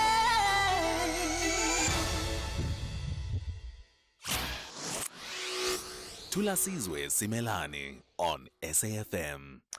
19 minutes after 7. While Johannesburg residents continue to face water supply disruptions, Mayor Dada Morero has pledged to restore full water access within 7 days. According to Joburg Water, the city's infrastructure challenges combined with power outages have led to widespread water shortages. Provincial water entity at the same time, Rand Water, is warning of a potential system collapse unless water consumption patterns are adjusted in cities, including Johannesburg. Let's bring into the conversation Mike Muller, who is a professor at the Wits School of Governance and an expert in the water sector. Good morning to you, Prof, and thank you for your time. So I was just mulling through these issues, and I see that there's a foregrounding of the power outages affecting pump stations at the moment. But I don't know the extent to which I believe that that is a full account for the water woes that we face. You've got better line of sight of these issues. Does it fully account this issue of water outages affecting Iconov pump station and other pump stations? Morning, Thulasizwe, and to your listeners. This of course is true. I've seen the report. The pumps were down for about 3 or 4 hours, and that means for 3 or 4 hours, Rand Water wasn't pumping to some of the reservoirs around Gauteng. But we need to understand what these reservoirs are for, how the system works, and then why this is happening all the time. And really, we have to acknowledge that between the loss of water, which is one kind of way of using water, you put it in pipes and it goes somewhere which doesn't get counted, doesn't get to users, and the users, you and me who open our taps in the morning to have a shower, we're actually using a great deal of water. And what we're finding is we're using more water than the system can provide at any one time. The reason the system can't provide it, is also strange, because the dams for the Gauteng and the surrounding regions, I've just checked this morning, we're at 88% full. So what is the issue? We've got full dams, and yet the reservoirs in the city are so low that actually water gets cut off. And I think what it shows is that between Johannesburg Water and Rand Water and the national government, we're not managing the storage of water to guarantee water supply to people. And it's causing huge frustration. People can see that there is some water in the dams, but they can't see regular water in their taps. And of course, the backdrop to it all, and you would know more about it, is the fact that Johannesburg is one of those unique cities that is a major city, not built close to a major water source. Of course, we've got the Vaal River, but the amount and the distances that are involved in pumping up water are quite significant. So if we've got dams as full as 88%, as you say, it surely points to the infrastructure, the reticulation systems around the city. The consumption, I hear you allude to the consumption by consumers, and I would agree it is an issue to address. But I suggest, and perhaps you agree or disagree, that a bigger problem is the actual infrastructure itself, the reservoirs that we're talking about. No, you see, the reason that those dams are full is we keep them full in case we have 2 or 3 years of drought. We could be pumping water, we could be asking Rand Water to pump a little bit more, and those reservoirs would start to drop, and that would be fine. Everyone would be happy. But if we then had a drought next year and a drought the year after, we would be in very serious trouble, because the amount of water that you can take safely depends on how much you've got in storage. And obviously, the more you use, the more you've got to keep in stock in case there's a drought. So in the dams, saying they might be full, but you can't just take as much as you want. The same applies to the reservoirs in the cities. I have dotted around Johannesburg, we've probably got 70 or 80 reservoirs, quite large reservoirs, but they are there to keep them. They should be kept pretty full and go up and down, maybe between 60 and 70% and 100% every day. But if something happens, like there's a power cut for 8 hours, we know that there's water in those reservoirs and that can carry on supplying the local region. because we're using so much, and when I say we're using, that's the leaks plus what people open their taps and use. Because we're using so much, those reservoirs keep running down to almost zero. In fact, where I live in northern Joburg, I see the reservoir is still at zero. Water is flowing in and flowing straight out. That means if the water stops flowing in, I'm going to have my water cut off within half an hour. The reason for that is the consumption keeps growing and we haven't built the new storage coming in. The only solution for the next 2 years is that we have to reduce the water consumption of the city. That's less leaks, please, but also less use, please. And it does seem that the city doesn't want to talk about restrictions on water, which we would do if there was drought. We would say there's a level 3 restriction. These are the things you must do. Here are the penalty tariffs to discourage you from using too much. They're trying to avoid imposing restrictions. And I think all they're doing is imposing real uncertainty and disruption onto the city. They're going to have to consider declaring a restriction and imposing that restriction. All right, thank you for your time this morning. That's Mike Mueller, who is a professor at the Wits School of Governance and also an expert in the water sector. You heard it there from the prof there. Less leaks, please.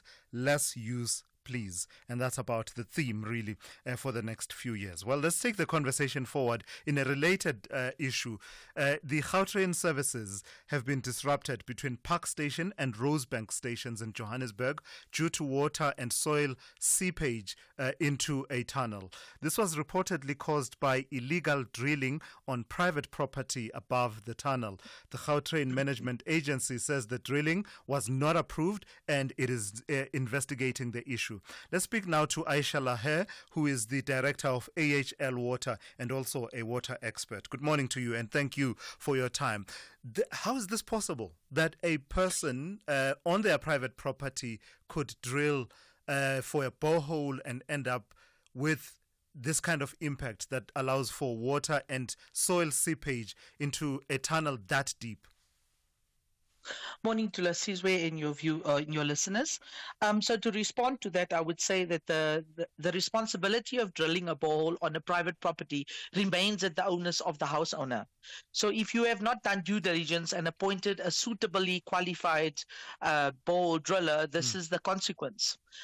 So if you would look for a suitably qualified borehole driller, they would come onto site and do an assessment and preferably even a desktop assessment to tell you, what is the geology of the area, is it safe to drill, what is the stability of the rock, and they would then understand that this is not an area that we can drill in because there is sensitive infrastructure such as the Gautrain tunnels in the area, and they would not drill a borehole there.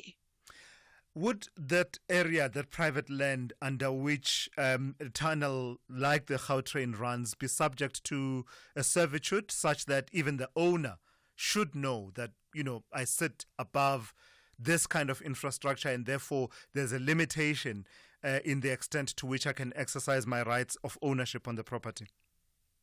I believe that there should be a servitude. I do not understand I don't understand the workings of how the Gautrain is, but I would just think that ideally in every area where there is sensitive infrastructure, there would be a servitude around it, for example, around your railway lines, etc.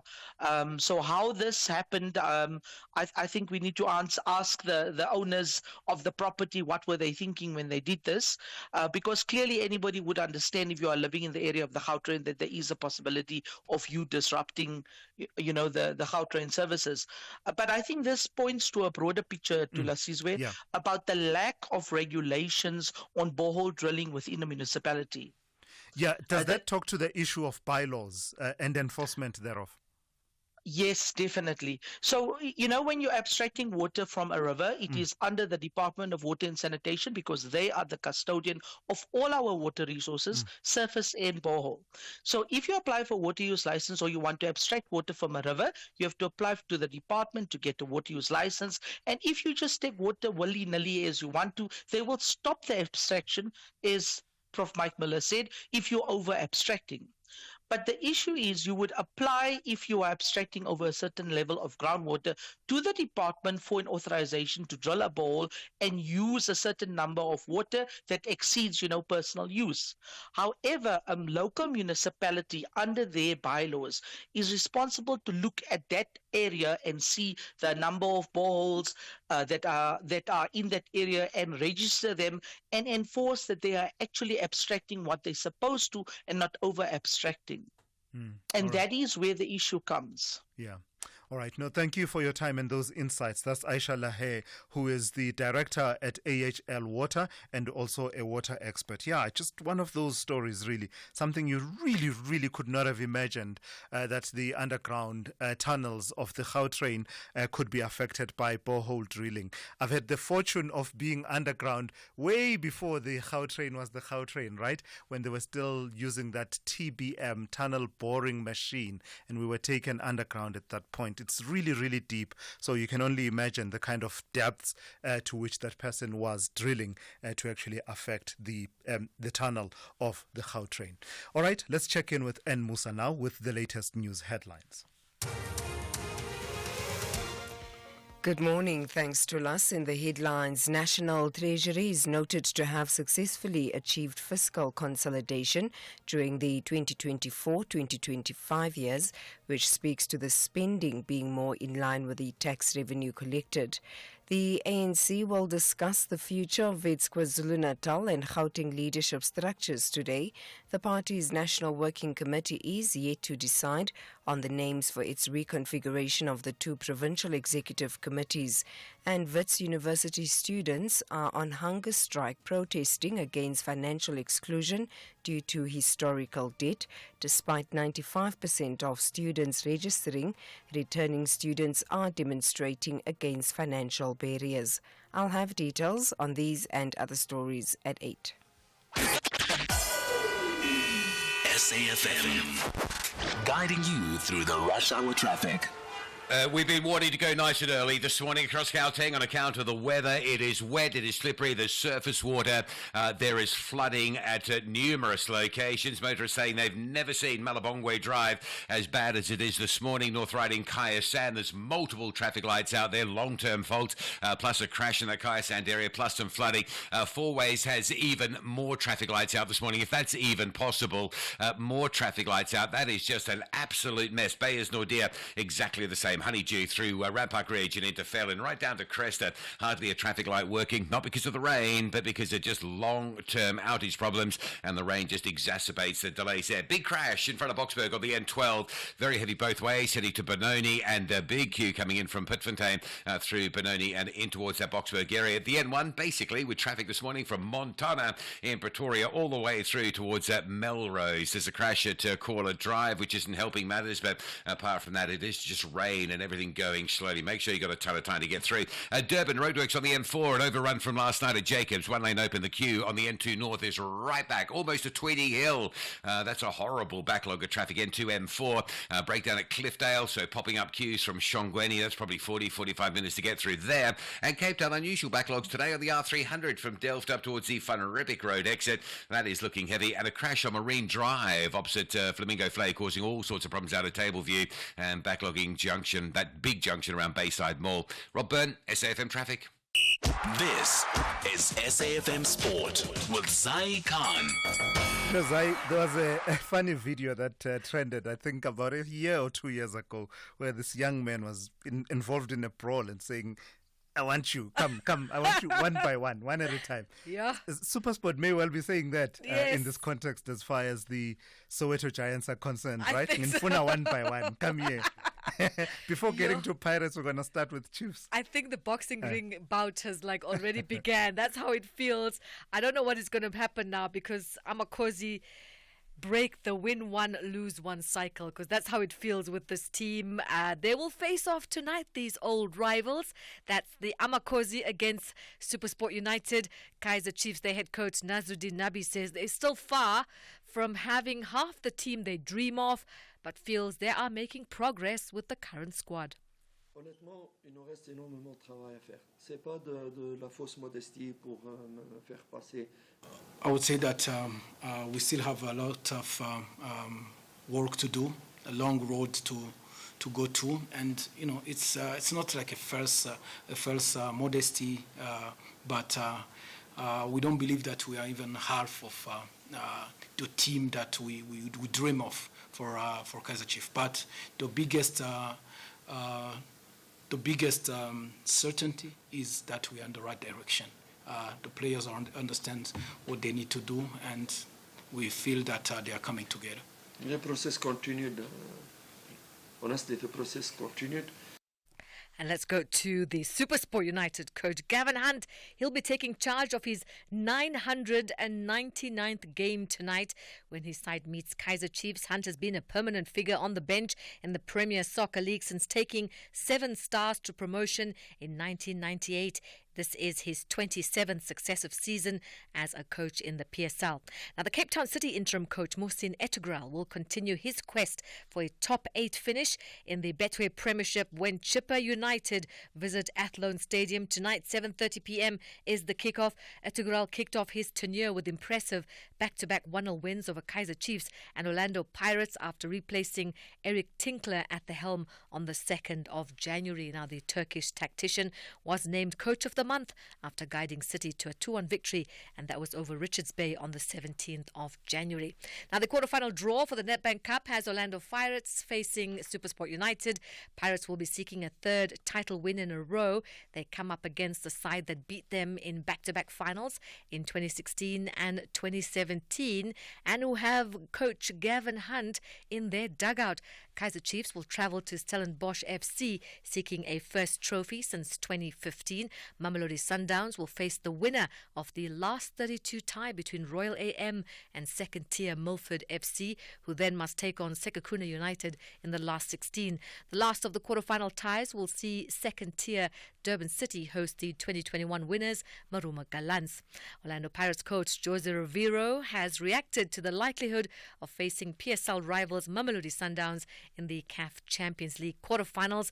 The other 6 teams include the title holders Al Ahly, AS FAR, Esperance Tunis, Pyramids, Al Hilal, and MC Alger. Rivero says he'd rather the 2 SA giants face off in the final. If it's Sundowns, I think it's going to be a big clash for the country. It's going to attract a lot of attention one more time. But hopefully it's not this time. Hopefully it's a little bit late in the competition. It could be also even much better for all of us, I think, if that game happens just at the end. And finally, tennis. Novak Djokovic has called for an overhaul of tennis anti-doping systems, said the majority of players believe favoritism is at play following the lenient suspensions meted out for Yannick Sinner and Iga Swiatek. The majority of the players doesn't feel that it's fair. Majority of the players feel like there is favorism happening.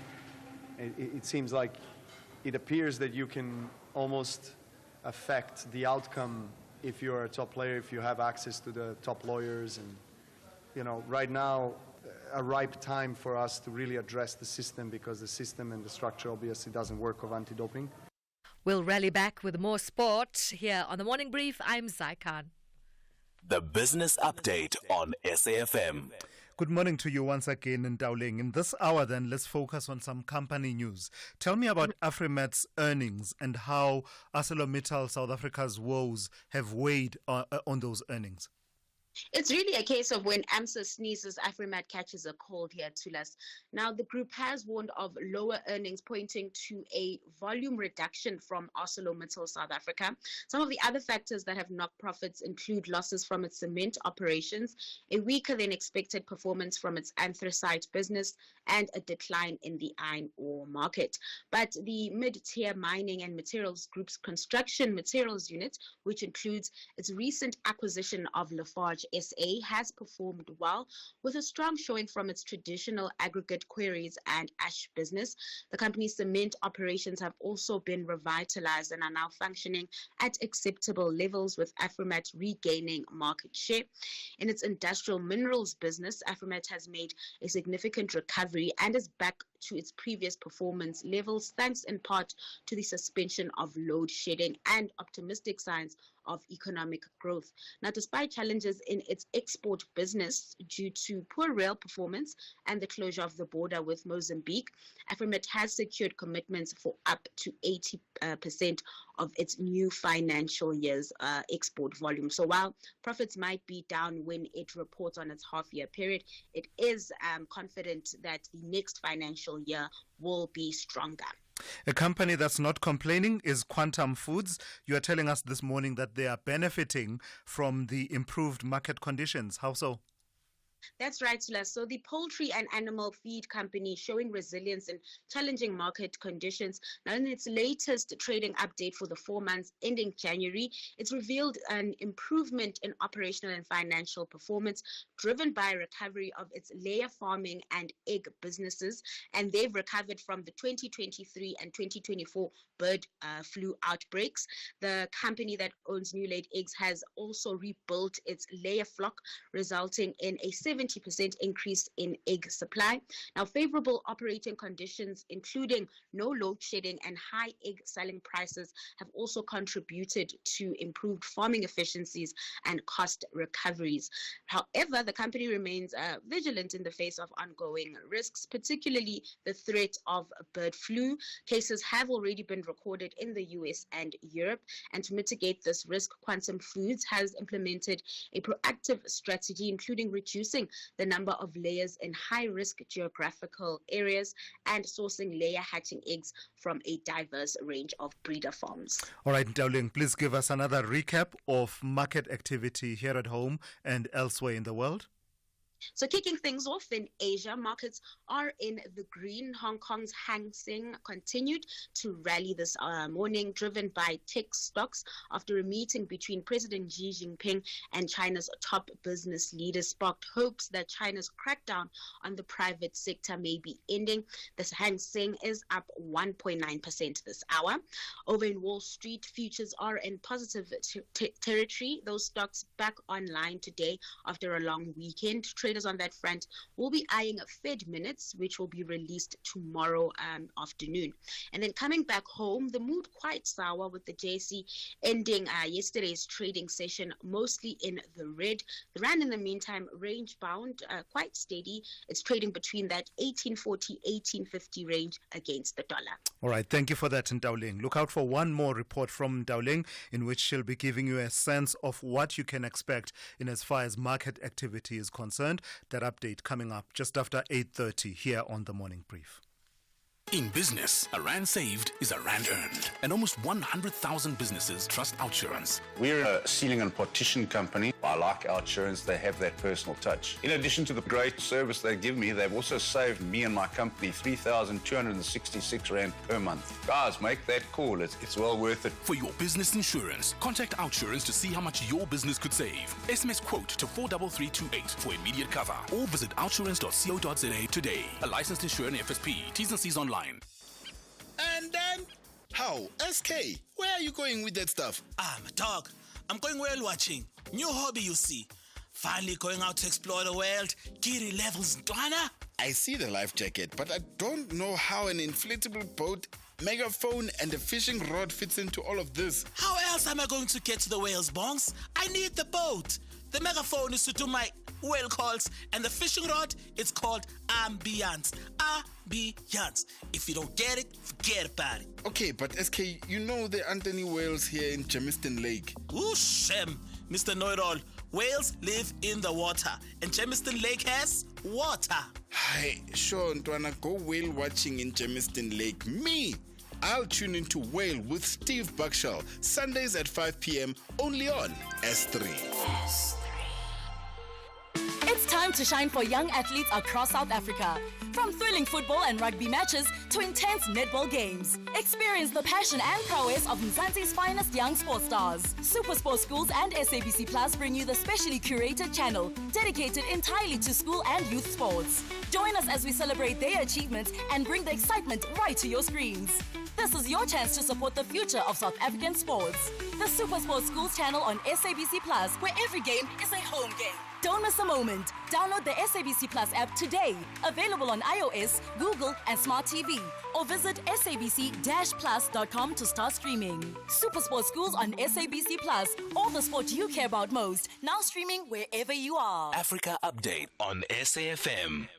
Good morning to you, Raz. Sipho Mandula. Let's start with the news out of West Africa. In Togo, tell me about this transition in as far as their constitutional system. They are moving to a parliamentary system, and in the first elections in that transition, the president's party has been triumphant. Tulas, a jump African refreshing morning to the listeners. Indeed, Tulas, what we have received yesterday coming from Togo is that the Union for the Republic, led by President Faure Gnassingbe, secured 34 seats out of 41 that has been contested. Transitioning, as you have said, from the Senate to the parliamentary system. Interestingly, it is only the Constitutional Court that will have to authorize the final results of this outcome to us.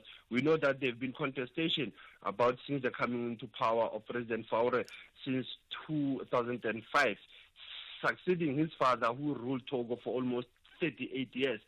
It is still that monarchical rulership to us that we see in Togo, but it seems that the opposition have also criticized this outcome of these elections and also this presidential term limit that has to remain in 2025. Yeah. In Kampala, in Uganda, tell me about the veteran opposition figure, Kizza Besigye, and the concerns around his health. It seems that the government in Uganda have also moved his trial from military tribunal to a civil trial, considering that he's back in the hospital now. Remember, he's been on a hunger strike. Now, this is a four-time presidential candidate who has been contesting the power with President Museveni. He was abducted in Kenya last year in November. Now, there have been issues around the hypertension that he has been going through since going into into a hunger strike. Now, the military tribunal has shifted this trial to go to a civil cause to us, because remember, some of his allegations are around threatening national security of Uganda, illegal possession of firearm, and accusing him also under the military law, which when you look at his charges, they are also amounting to a death penalty. But as we know, he's on a hunger strike and is currently in a hospital. And Sipho, we're gleaning a bit more detail around the tone of engagement that characterized that recent summit around the DRC.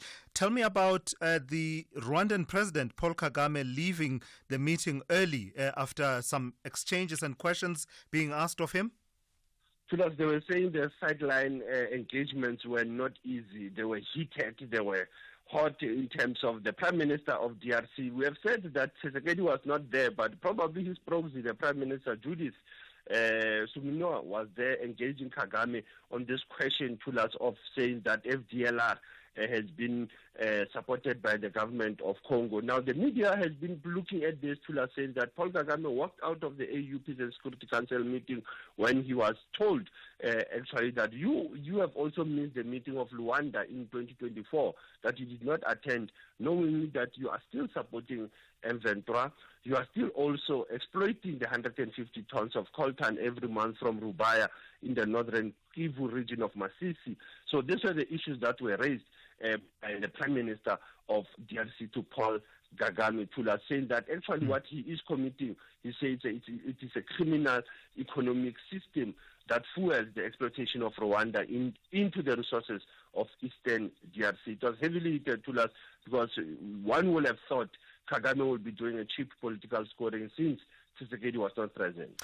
Sticking with the conflict in the DRC, Sipho, we are starting to see the spillover effect. Tell me about what Burundi is saying about people flocking from South Kivu into Burundi. It's almost 10,000 of people who have fled since Saturday when the M23 occupied South Kivu. Because I thought, once you go into Kivu, the South Kivu, you are also in Burundi. Once you are in North Kivu, you are between Rwanda and even Tanzania, Tulas. But when you look at the South Kivu, people who have been passing the official borders of Gatumba crossing the river of Ruzizi has pushed the government of Burundi also to close their border crossing into the DRC to limit these refugees who have been fleeing from M23 since 2023 in October. So you are having more refugees who are coming from the conflict since 2023, 2024, and 2025. You have more people who are crossing into the borders of Burundi. And remember, Burundi is part of the East Africa Community standby force assisting the SADC mission. Lastly, Sipho, then, in your historical archives, you are taking us to a painful past, a colonial past. Tell me what happened on the 18th of February, 1957. This is almost 68 years ago, Tulas, when you look at the length of Dedan Kimathi, the Kenyan Mau Mau leader who was hanged at the Kamati maximum security prison by the British colonial government. His burial site was unknown to us for over 60 years until the Dedan Kimathi Foundation, only in 2019, identified in Kamati prison the grounds that Kimathi was Siuri, as he was known, Dedan Kimathi, the leader of the Mau Mau armed group that was challenging the British Kenya. That's where they found his body. Remember, Tulas, as you're talking about this leader, it was only during the time when Nelson Mandela visited Kenya after 1990, when he wanted to meet with the wife of Dedan Kimathi. General Arap Moi could not assist him, Tulas, but Mandela made sure that he visited the grave of the wife of Dedan Kimathi. This is the wife who saw his husband when he was killed in 1957. Some of our listeners can follow the book of Ronnie Casares if they want to get that insight of Dedan Kimathi and Nelson Mandela. The book of Ronnie Casares, My Moment with the Legend, that is a former intelligence chief of the ANC, Tulas, for further understanding of the relation of Nelson Mandela as well as Dedan Kimathi of the Mau Mau armed group. Asante Sana, Tulas, as we're still in the conversation, SAFM observing the Black History Month. Thank you for that. That's Sipho Mantula there with your Africa update here on the morning brief. Call Thulasizwe now, 086 000 2032. Yeah, I don't know what almost happened there. It almost took you to midday, hey? Almost at midday. Slip off the tongue there. All right, let me take one or two of your calls. Crispin in Durban, good morning to you. You want to talk to me about expropriation this morning. What's on your mind? So, the debate about expropriation without compensation has taken a distinctly sort of racist turn, in my view. I think we've got to look at what our society needs. What are the problems we face? What do we need? And I want to give you an example where I think expropriation without compensation is really completely justified. In the inner cities, we have buildings that have been taken over by criminal elements, and there's all kinds of exploitation. Lack of electricity, lack of water. The owners are getting no income from it, and they're not paying their obligations in terms of rates and so on. So I think as part of a strategy for revitalizing inner cities, local authorities should be able to motivate for expropriation without compensation, to take over these blocks and to redevelop them into something which is commercially viable. Now, maybe 3-5 years down the line, the original owners could get some sort of compensation, but I don't think that should be on the cards at the beginning. The owners are losing nothing by the expropriation without compensation, but we don't have the legal means for it until this act has been approved and there's no obstruction to it. Yeah. Crispin, thank you for that. And I think perhaps just to underscore what you're saying, it seems to me that's partly what is envisaged, right? Having gone through all the checks and balances, the scenario you describe is one of those scenarios that is actually envisaged around this issue of nil compensation. And of course, always important to underscore that we have the checks and balances should any of the provisions of this law be found to be unconstitutional. I've said before that by this time next year, we'll be talking, or perhaps in 2 years' time, we'll be talking a very different language around this Expropriation Act. SAFM, guiding you through the rush hour traffic. Just a really tough morning to be negotiating Gauteng highways and byways. Rain, wet weather conditions, crashes out on Malabongwe at Kayasan causing chaos. The N3 south at Galulis is a crash. The N12 very heavy into a crash near Atlas Road, eastbound and westbound, really significantly backed up. Traffic very heavy this morning out of Pretoria along Route 1 down towards Joburg. Looks like some flooding possibly around Pretoria West on the R55. That is heavy. The other big queues we're tracking is Durban's M4, overnight roadworks overrunning at Jacobs. Major delays coming up from Tweeny Hill, and the breakdown at Cliffdale causing a heavy backlog to Pietermaritzburg. Cape Town, West Coast Road, earlier crash down at Dolphin Beach, causing a bit of chaos around the Bayside Junction, Bloberg Road, Marine Drive, all very heavy. Rob Byrne, SAFM Traffic. In business, a rand saved is a rand earned. And almost 100,000 businesses trust OUTsurance. Switching to OUTsurance has definitely saved me money. 2,107 rands per month. I would recommend OUTsurance to all business owners because they will definitely save money. With OUTsurance, you always get something out. For your business insurance, contact OUTsurance to see how much your business could save. SMS quote to 43328 for immediate cover, or visit outsurance.co.za today. A licensed insurer FSP. T's and C's online. Hey neighbor, what happened to you last night? We were vibing watching the game and then our team scored and the next thing you were gone. Askies, I missed the goal. You know, just before our team scored, Eskom came and then our electricity was disconnected. Yo, so much drama. What happened? We got a fine for buying electricity tokens from an illegal vendor. And then your fancy orange jumpsuit? Oh, just in case I get arrested for not paying the fine, Pela. Ungathatha chance. Buy your electricity legally. Stop buying electricity from illegal vendors and tampering with electricity meters. The only talk radio morning breakfast show that makes sense. The Morning Brief with Thulasizwe Simelane. All right, let's play one or two of your voice notes and see if we can take a call or so. Earlier on, we talked about universities, the fees, and also issues around accommodation at the start of the academic year. Let's hear what this person has had to say about that. Thulasizwe and Police FM listeners, good morning. My name is Thulani Nzima in Croydon. Thulasizwe, I think our tertiary institutions are very exorbitant because of the following two reasons.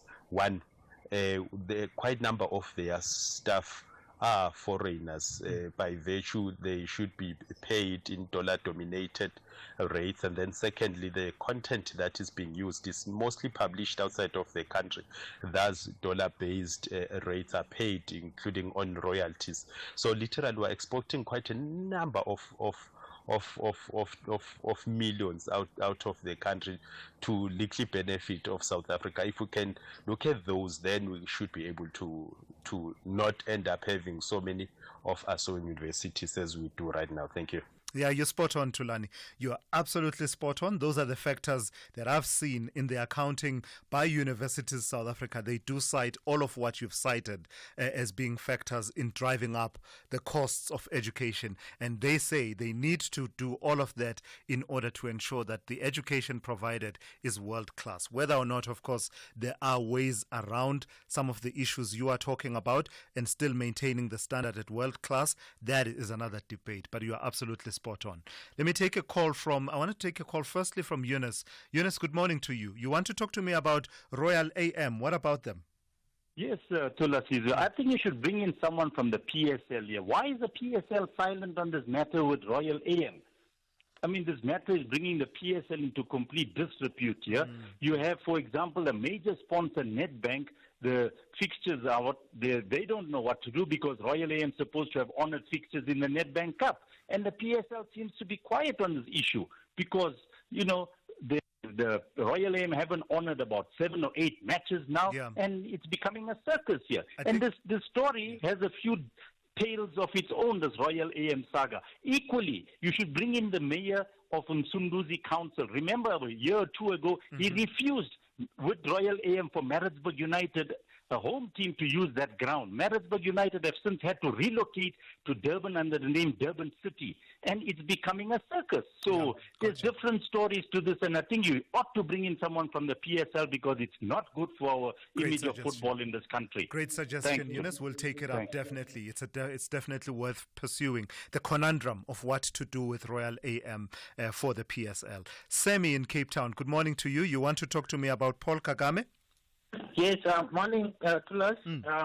Paul Kagame running out of the peace summit in Tanzania was just scared of the truth. Paul Kagame is afraid to be told the truth, and the African Union is just useless. They're not taking any sanction against Paul Kagame.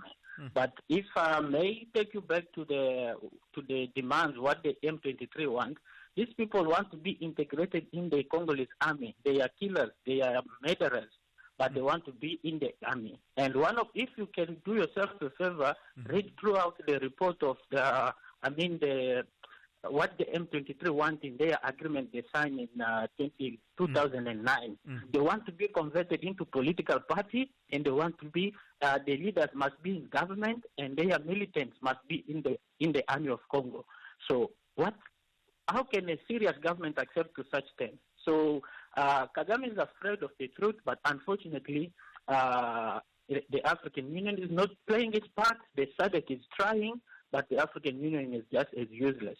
So for the Congolese army to succeed in this mission, they can only succeed by isolating Rwanda throughout the international community and through sanctions. But trying to fight Rwandan army, M23 backed by Rwanda within Congo might be difficult because Rwanda has succeeded in infiltrating the Congolese army. At one point, James Kabarebe, who is the current security advisor to Paul Kagame, was the chief of army in Congo back in the days. So you can understand to an extent how the Congolese army was infiltrated. So it is a difficult mission in the Congo, but only through sanctions and isolating Rwanda can work in this war. Thank you. Thank you for that. Thank you for those inputs there. It does seem that Semi has a clearer understanding and a better understanding than I do of the situation in the Congo. And of course, what he is saying about the discipline of the Congolese army is a constant refrain. There's a constant refrain about that. Even now in Bukavu, there's been reports about just concerns about, an army and its own discipline in the face of adversity and an advancing enemy. All right, let's check in now with Ann Musa with the latest news.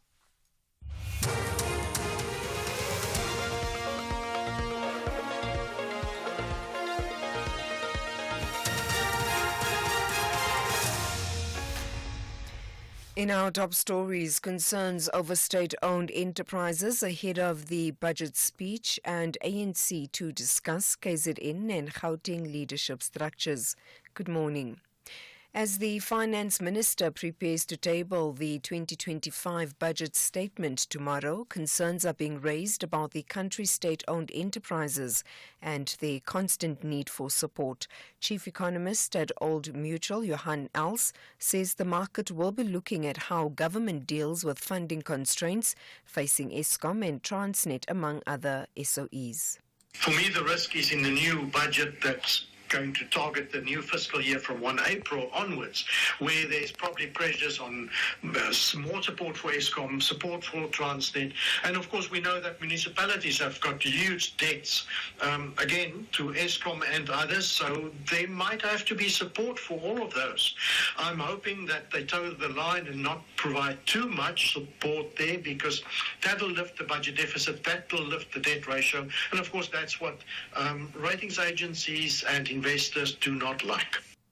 The ANC will discuss the future of its KwaZulu-Natal and Gauteng leadership structures today.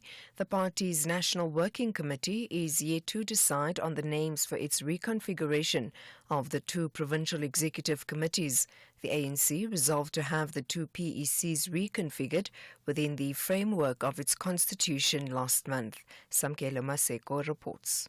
The ANC leaders, they are saying that the current officials that are there within the party for the position of coordinator and convener, none of them will be effectively chosen. They may be chosen as deputy convener, deputy coordinator, fundraiser, or additional members of the interim provincial structures that will be constituted. So the debate is going to be around that particular issue, particularly noting the high contestation that is there on this particular issue that is being modeled around the factional lines of 2027. The former chief financial officer of Sekhukhune District Municipality and his 5 co-accused will appear at the Polokwane Specialized Commercial Crimes Court on fraud and money laundering charges. The charges relate to alleged fraud amounting to over 5 million rand. Charles Malema allegedly colluded with the co-accused to make payments of 5.4 million rand to people who never rendered services to the district municipality. Michael Makungo reports. Former Sekhukhune District CFO Malema and his co-accused Andres Mogoto, Bongani Masopje, Kilibuni Makagane, Rupert Matavane, and Sebadana Morobi face 4 counts of fraud and money laundering.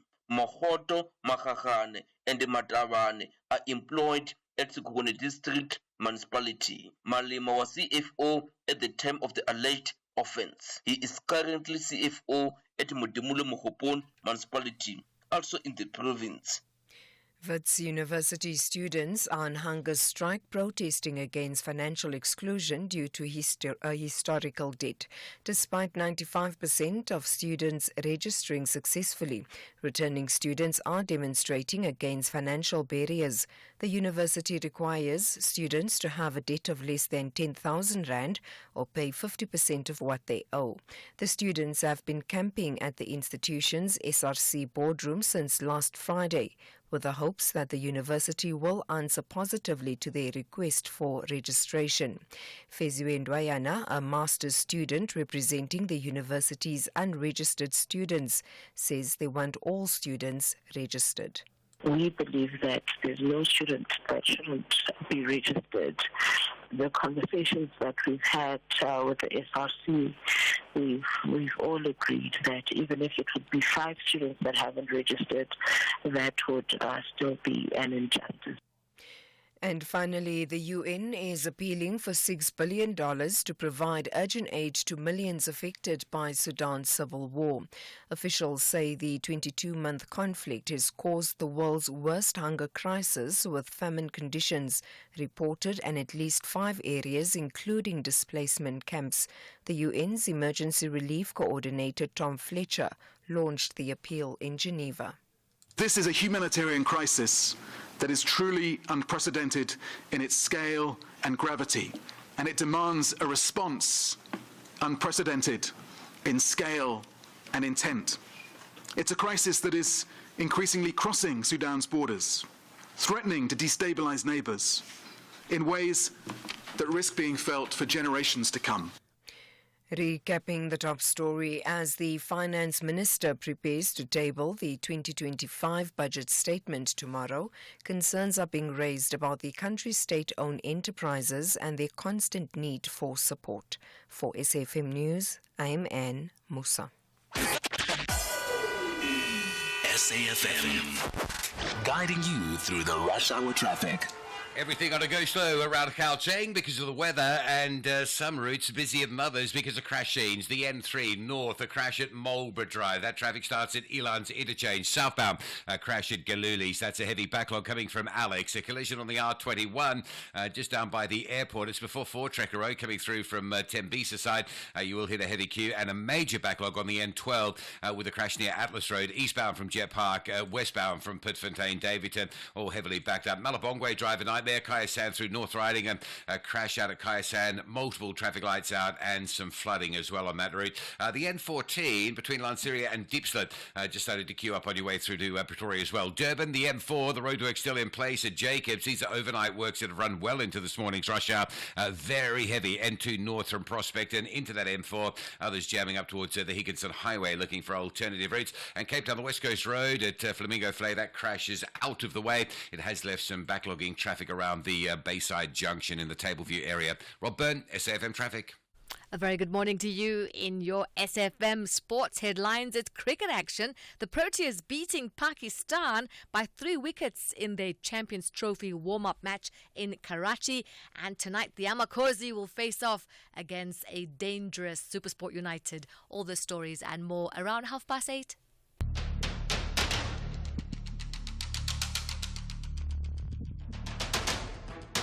The Morning Brief with Thulasizwe Simelane. Weekdays, Monday to Friday, 6 to 9 a.m. The Morning Brief with Thulasizwe Simelane. Weekdays, Monday to Friday, 6 to 9 a.m. Hey, good morning, folks. We are into the third hour of the morning brief here on SAFM. I'm Thulasizwe Simelane. It's good to be in your company. So just reflecting on some of the conversations that we've been having in the last 2 hours.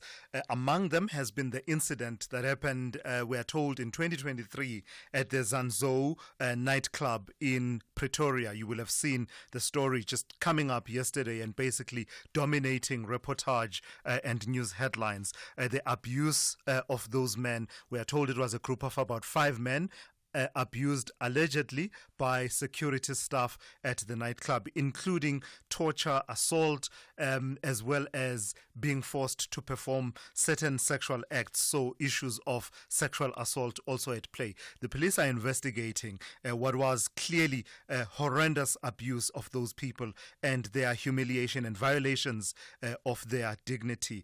These were dark acts, and it represents really a dark moment. But I said earlier on that you've got to be proud. You have to be proud about the pushback against that, the utter rejection, the outrage and rejection by South Africans from all walks of life against that. It does say to me that, including people peacefully and unarmed protesting and demanding that justice to be done, it does again emphasize who we really are as a society, our understanding that justice and human rights, these concepts are indivisible, that none of us truly enjoys them unless all of us actually enjoy that. And hopefully the activism and the pressure being brought to bear and the work of the police will lead to justice for those victims who were violated in that way. Basically, it is, and those kinds of violations are absolutely a societal concern,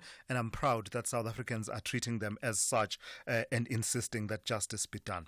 We've also been talking a bit about the system of higher education, the issue of fees and the debts that are owed by students, many of whom we are told even when they get to the point of graduation, they are held back, not able to graduate, not able to get their degrees, diplomas, that means that it has implications for them entering the workplace. We're told that particular scenario that I paint affects upwards of 500,000 people in this country. So that's under the spotlight now, with some students not being able to re-register to continue to study. Weigh in on these and other issues. The number to dial 086 000 2032. Your WhatsApp voice notes, I'll take those on 061 410 4107. This is SAFM. We are leading the conversations that move us. The third hour of the Tuesday edition of the Morning Brief starts now. Whether you're having a morning or a morning, you woke up like this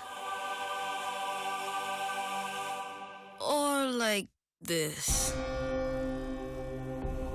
Mornings love McDonald's. So choose happy and enjoy a short filter coffee for only R14.90 at McDonald's. What's not to? Borussia Dortmund and FC Union Berlin are both searching for a decent position in the top half. They have a big battle for maximum points. This is the Bundesliga. Football as it's meant to be. Catch Borussia Dortmund FC versus FC Union Berlin on Saturday, 22 February at 7:30 p.m. Live on SABC Sport on DTT Channel 4. Also available at your fingertips on SABC Plus and SABCSport.com. Proudly brought to you by SABC Sport.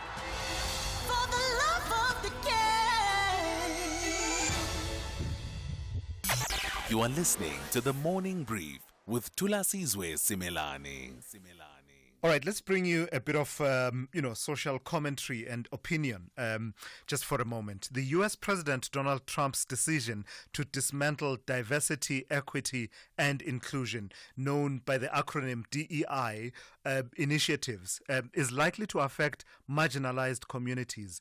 The groups that will be affected include racial minorities, women, and members of the LGBTQI plus community. And these are the views of my next guest, that is Sianda Makayana, who is the Senior Officer for the Gender Equality and Anti-Discrimination Office at the University of the Free State. Sianda, good morning, and thank you for your time. I read your piece. Let me append your piece a little bit instead of building up, but start at perhaps in the middle of your arguments. Why are decisions that Donald Trump is taking and actions at the stroke of his pen in the United States important for us to pay attention to? Why do they matter? This dismantling of DEI in the United States, why does it matter in South Africa and elsewhere in the world? Good morning to Thulasizwe and your listeners, and thank you so much for having me this morning. So this is very important because in as much as we are thinking that in the global south we are not affected by this, there are broader implications for us in the south and all the groups that are in the south. Because when we are discussing these issues, we see this global order and we think that our leaders will not follow suit. So the implication is that we already have a vulnerable system within the global south, so, in countries such as, for example, Uganda, criminalizing LGBTQI plus rights. So this decision for U.S. President to dismantle the DEI initiatives signals that it is also something that can be followed within these vulnerable systems that we find ourselves in within the global south.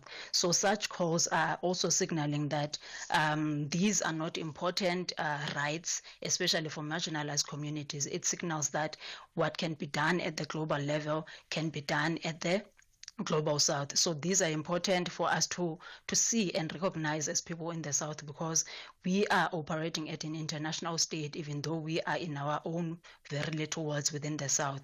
So these are also groups that are already vulnerable, such as women, children, and sexually diverse communities that are already vulnerable within our states in the global south. So it is important for us to be very alarmed by this, because it is not something that is isolated from us. Do you really foresee that this could be emulated elsewhere, particularly on the African continent? And I ask you this perhaps with a view that says, I suspect that many African leaders may see Donald Trump's style of politics and policies that he's pushing as being, I don't know, sort of opposite to, we like to be a revolutionary here on the African continent, for lack of a better word, to sort of say he's on the opposite end of the spectrum of many African political leaders. But do you suspect that there may be something in the relationship between African countries and the United States that could perhaps encourage emulating rather than pushing away from him? No, we've already been seeing this, Thulasizwe, especially with a number of countries in Africa already criminalizing trans rights as well as LGBTQI communities. So it's not just this executive order that just came in this year.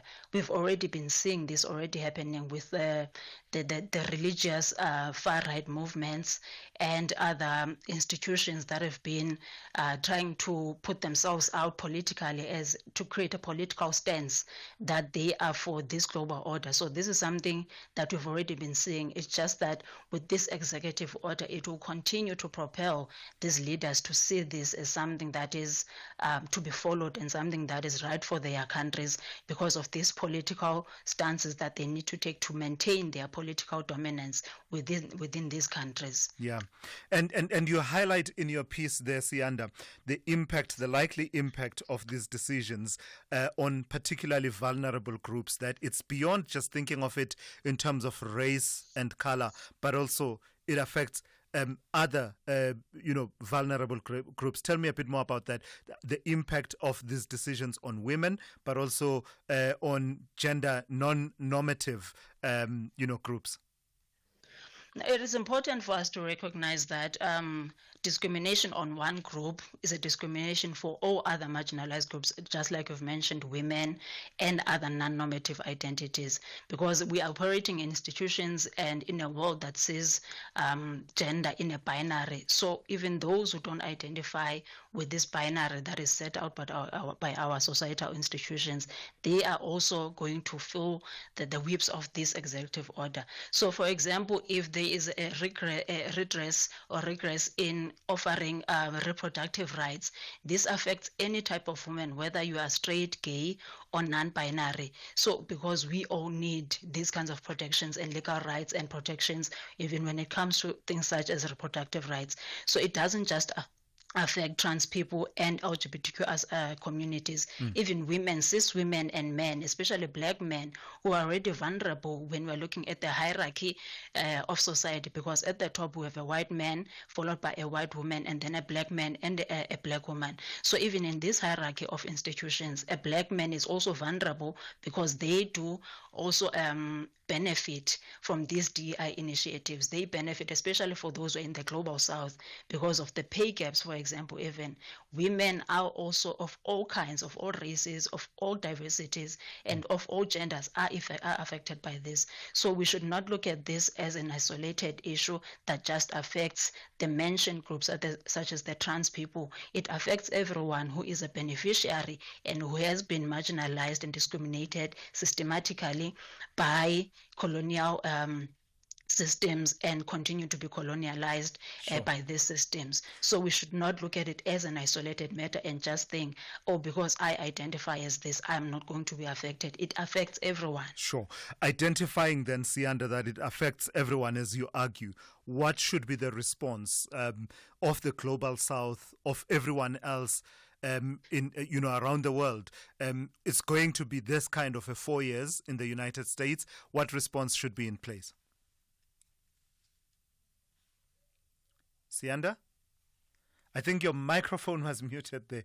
I don't know what happened there. One more time? No? Yeah, it does seem that we've lost Sianda's connection. And the conversation was going so well. Unfortunately, we do seem to have a bit of trouble. Thank you for that, though. I think we got enough out of Sianda Makayana, who is Senior Officer for the Gender Equality and Anti-Discrimination Office at the University of the Free State. Ever since Uspilion won 5,000 rand, 5 dawa on Wheel of Fortune, he only wears white push-in sandals. Star white, Baba. And he owns 10 identical pairs. Before he did not even know the Queen's language. Now, Kalabo, wow. Chance, let's watch Wheel of Fortune weekdays, Monday to Friday at 7:30 on S3 and see how one spin changed Spillion's life and how it can change ours as well. In just one day. Reigning African champions Banyana are gearing up to defend their WAFCON title in Morocco. Dr. Ellis and the girls want to deny neighbors Lesotho a moment to shine.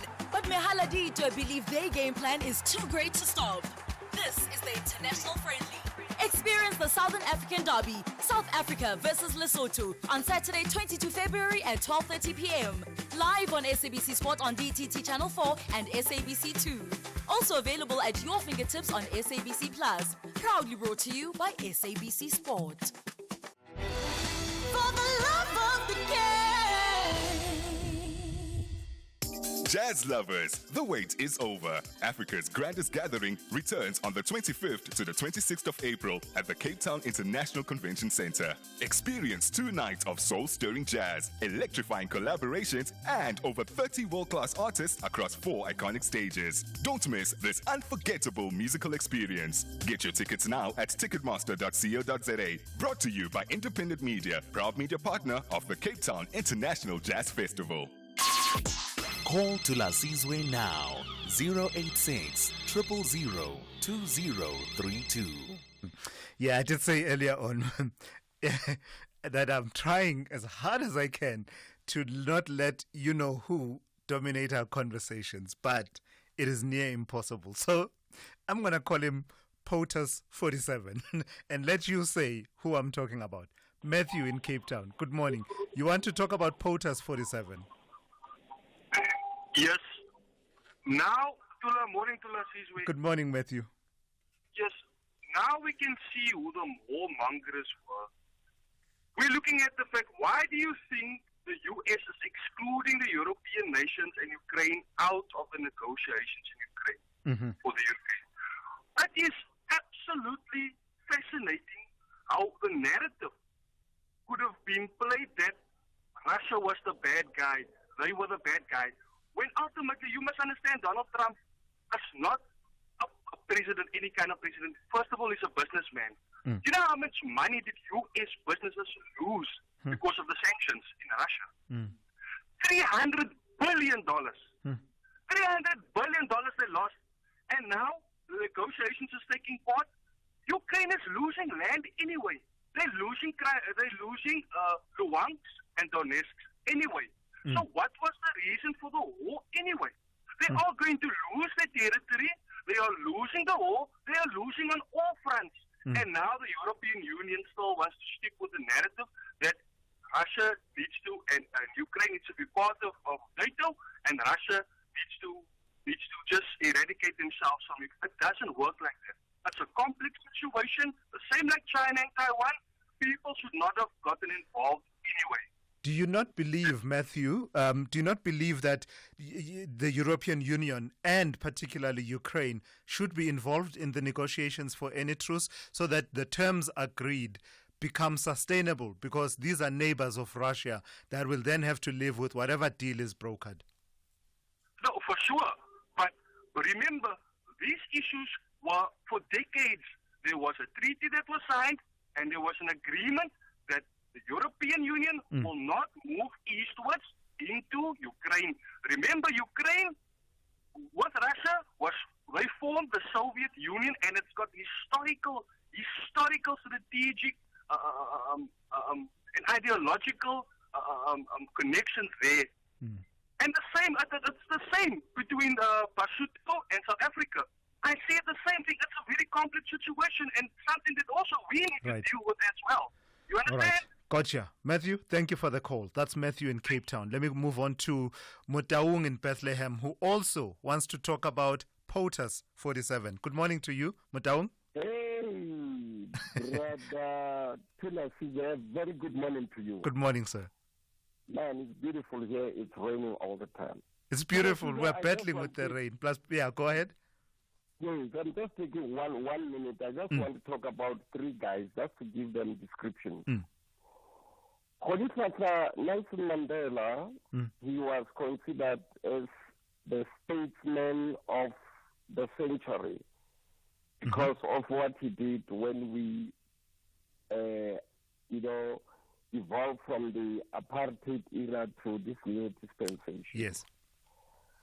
I have called Benjamin Netanyahu, the premier of Israel, a superhuman animal.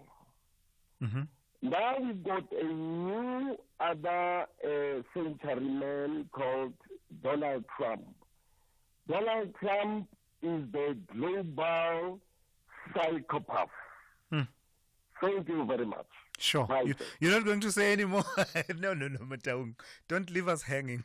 Why do you call him a global psychopath? Oh, he's gone. Mataung is gone. That's all he wanted to say. He just wanted to talk about those three men, Nelson Mandela, Benjamin Netanyahu, and Donald Trump, whom he describes as the global psychopath. Didn't say much beyond that. But thank you for the call. Dumisani in Joburg, good morning. You want to talk about border management? Good morning, Philip. And listening. Good morning. Yes, please go ahead. Philip, I've seen the commissioner of the Border Management Authority on different social media platforms.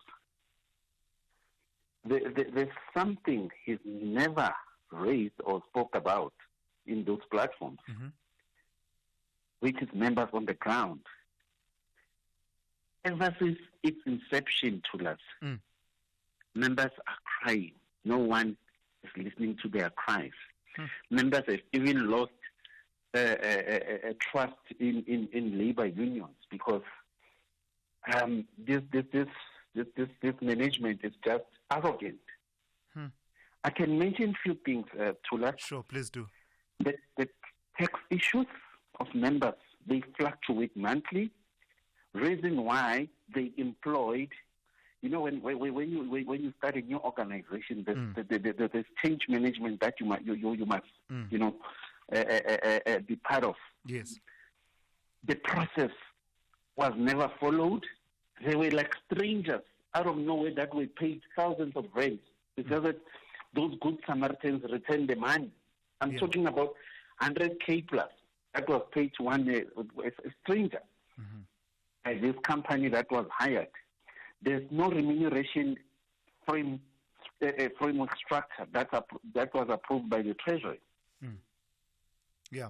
They're using lawyers to discipline members, yet they're crying about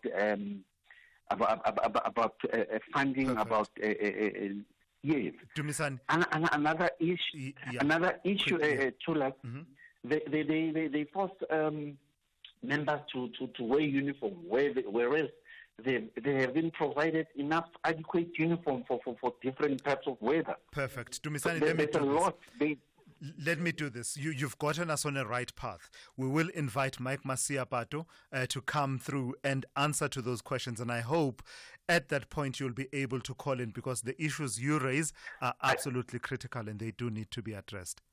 You know, Tulas, I'm happy for your producer to take down my number and call me. I don't even mind to sit face to face with him. Stay on hold. That's it. That's Dumisani in Joburg. We'll take Dumisani's details and ensure that we invite the Commissioner of the Border Management Authority on those issues that Dumisani was raising a bit earlier on. Let me take a call from Letabo in Soshanguve. Letabo, good morning. You want to talk about the issue of potholes. What about them? No? All right, we seem to have lost Letabo there, who wanted to raise issues around potholes. And yeah, hopefully Letabo can call back. But yeah, Dumisani there giving us that list of grievances that he says plague people who work in the. Remember, the Border Management Authority was formed quite recently, a couple of years ago. There was a bit of a transition between organizations. So some of these issues, it seems to me, that Dumisani is raising stem from that transition. We'll try and bring Mike Masiapato, the Commissioner of the Border Management Authority, and see if we can take that conversation forward. 8:30. Let's check in with Ann Musa with the latest news headlines. Good morning. Thanks to us. In the headlines, Gauteng police are searching for a suspect believed to be behind the killing of a ward councillor. This after a shooting incident in Mondio, south of Johannesburg last night. Gauteng police have launched a manhunt for at least 8 suspects in connection with the Zanzo nightclub incident in Pretoria. 3 victims have come forward to report the ordeal following viral graphic videos on social media of the 2023 incident, which appears to show security personnel using excessive force against patrons.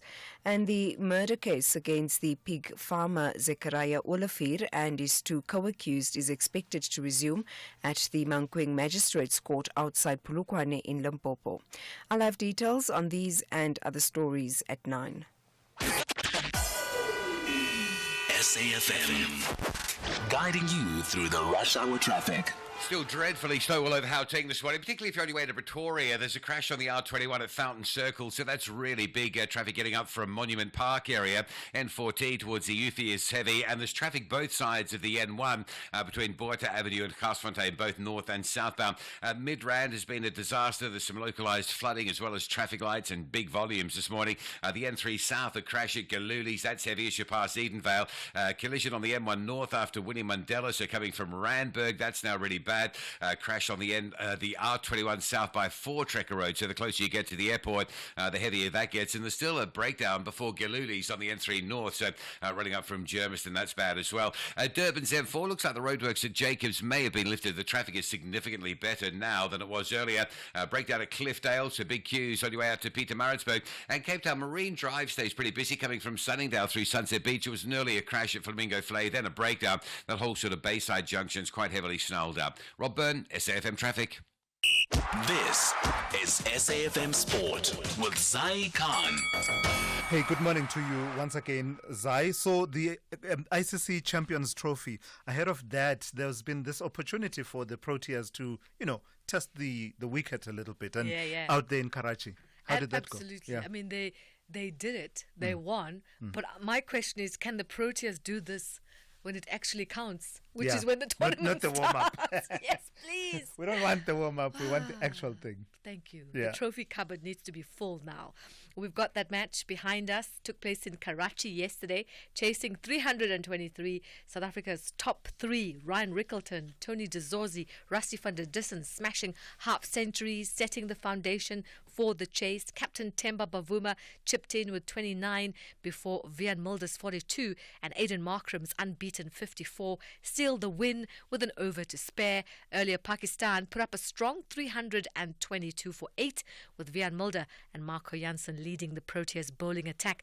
With Afghanistan next up on Friday, will the Proteas carry this momentum into the tournament opener?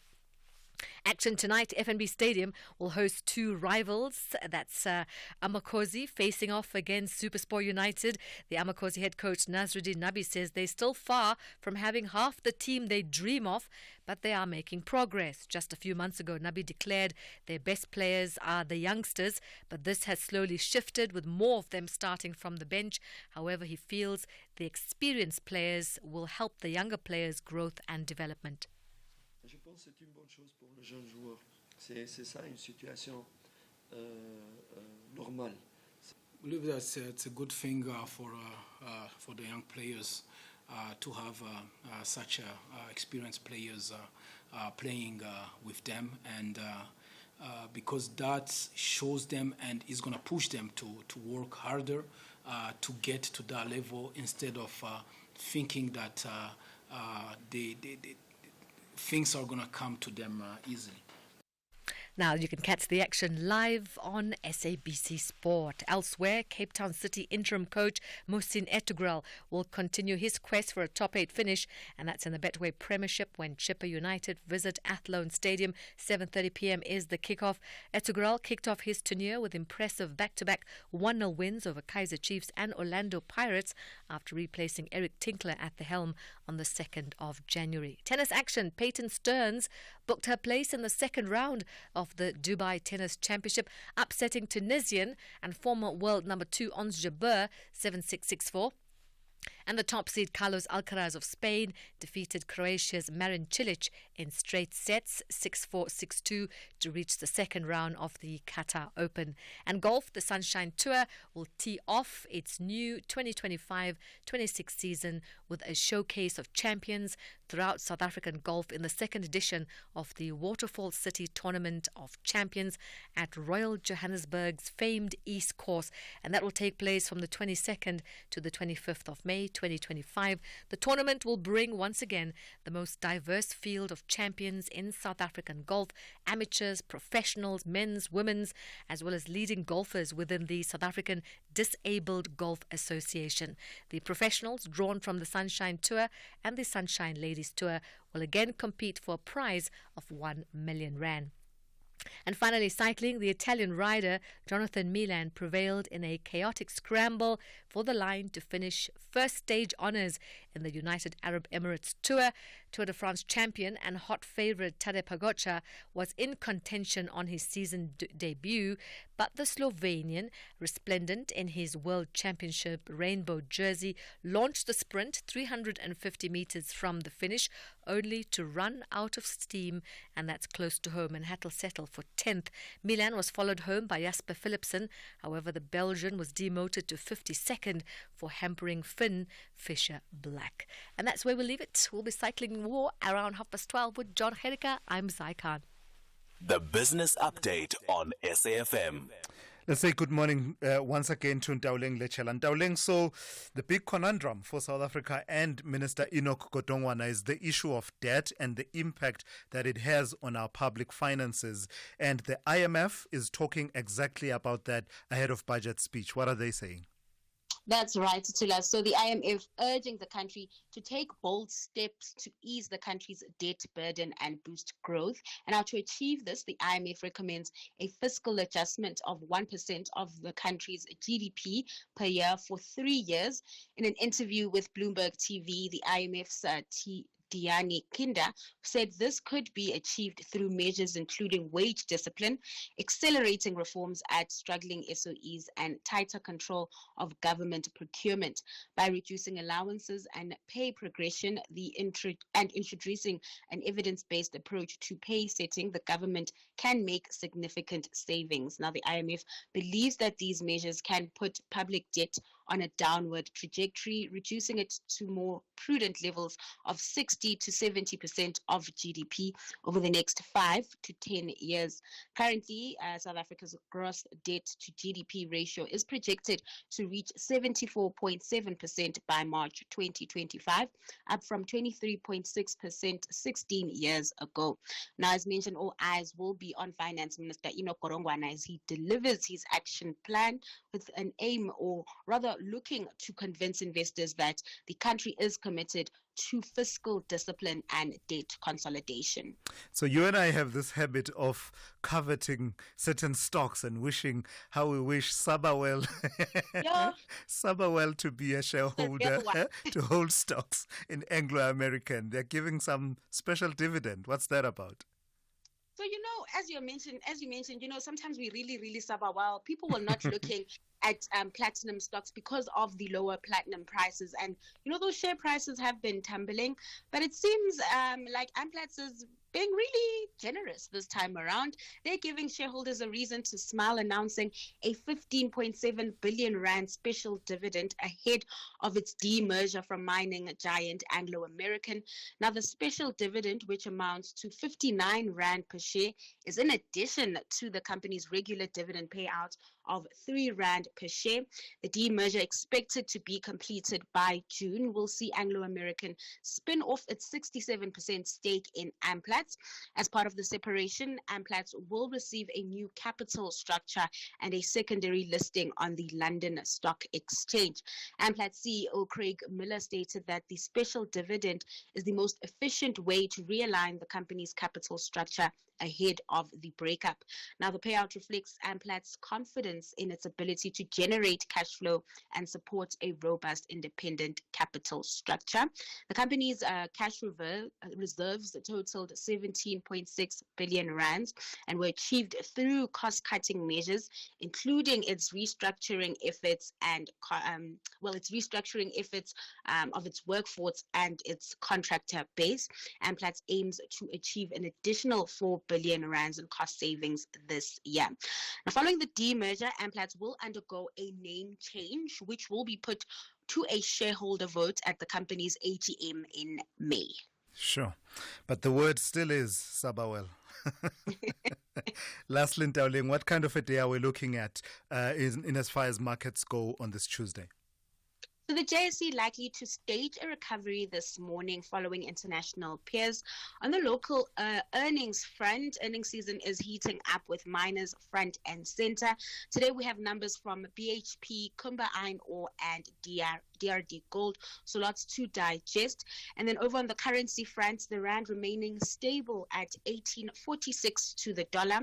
In Wall Street, futures are in positive territory, but risk remains as traders await the Fed minutes for further insight on the Fed's thinking at its meeting last month, where it kept rates on hold.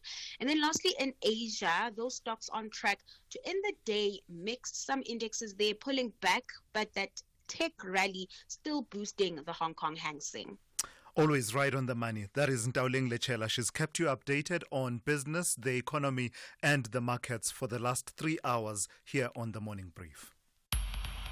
Thulasizwe Simelane on The Morning Brief. Weekdays, Monday to Friday, 6 to 9 a.m. All right, let's bring you this story now. As South Africa faces a persistent youth unemployment crisis, Empower Youth, a division of Empower Works, has emerged as a bridging the gap, has emerged to bridge the gap between young talent and opportunities in industries as well as in the public sector. Over the past decade, Empower Youth has sought to empower young people by facilitating their entry into the workforce. This month, Empower Youth will host an indaba that will bring together influential leaders in job creation, employment policy frameworks, as well as advocacy. Let's speak to Sibongile Ganxa, who is the Managing Executive of Special Projects at Empower Works. Good morning to you, and thank you for your time this morning. Tell me a bit more about this indaba. What is it about, and how does it fit in with the mandate that Empower Works has been pursuing? Good morning to Thulasizwe, and thank you so much for the opportunity. Good morning to your listeners as well. Thank you for the opportunity. So definitely Empower Youth has been in this journey for over 7 years, and it was really born out of this desperate cry of young people in the country that we just couldn't ignore. As a developmental agency that has a convening influence across sectors, from private sector to public sector in the civil service, civil society, and organized labor, we decided to use those networks to convene in ways that speak to ways to connect young people to opportunities. So we do this by actually going to peri-urban areas where young people often are marginalized from the conversation, and the opportunities are fragmented and isolated from those spaces, also in pursuit to revive those peri-urban economies as well, and to see where the opportunity is to create livelihoods and grow the economies of those spaces at the same time. So we do this through our summits, where we will take our education and training authorities to expose young people to opportunities in skills development training, grants for their entrepreneurial ventures. We've done this with our partners in the private sector as well. And now the time really calls for just a much more bolstered, approach that amplifies and multiplies those efforts, given how much, unemployment is on the increase. So the Indaba really becomes that meeting place now for actionable strategies. And thank you so much, Dowling, for a beautiful market update, because that is essentially at the core of the Indaba. It's bringing the private sector where they're doing well. The mining industry seems to be doing well, if the update is anything to go by. So we need to bring those industries into the fold, and to talk about actionable strategies to really affect those mining communities and other peri-urban communities. And that is at the core of it. I suppose reflecting on your successes is always as important as plotting the way forward. With the work that you've done, and you say you've been at it for a good 7 years, how do you measure your levels of success in connecting young talent to opportunities and job creation? We measure it in what we call the Opportunity Pavilion.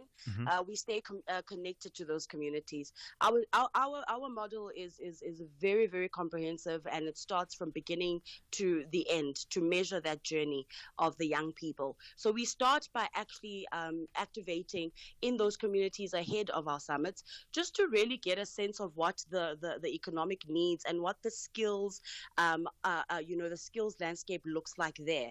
Interacting with young people, promoting civic youth engagement, the art of volunteering, which is a great pathway to livelihoods, and then we bring in our partners to match those landscapes and dynamics. And in that matching, we've had incredible stories of young people who were starting off, who had started off with just little spaza shops, for instance, and we would have a corporate partner in the FMCG space that would come and inject with infrastructure, refrigerators, mobile trucks, stock for a certain period of time, and have young people come back and say, as a result of that injection, we've been able to grow this business and also create more employment for our peers in the community.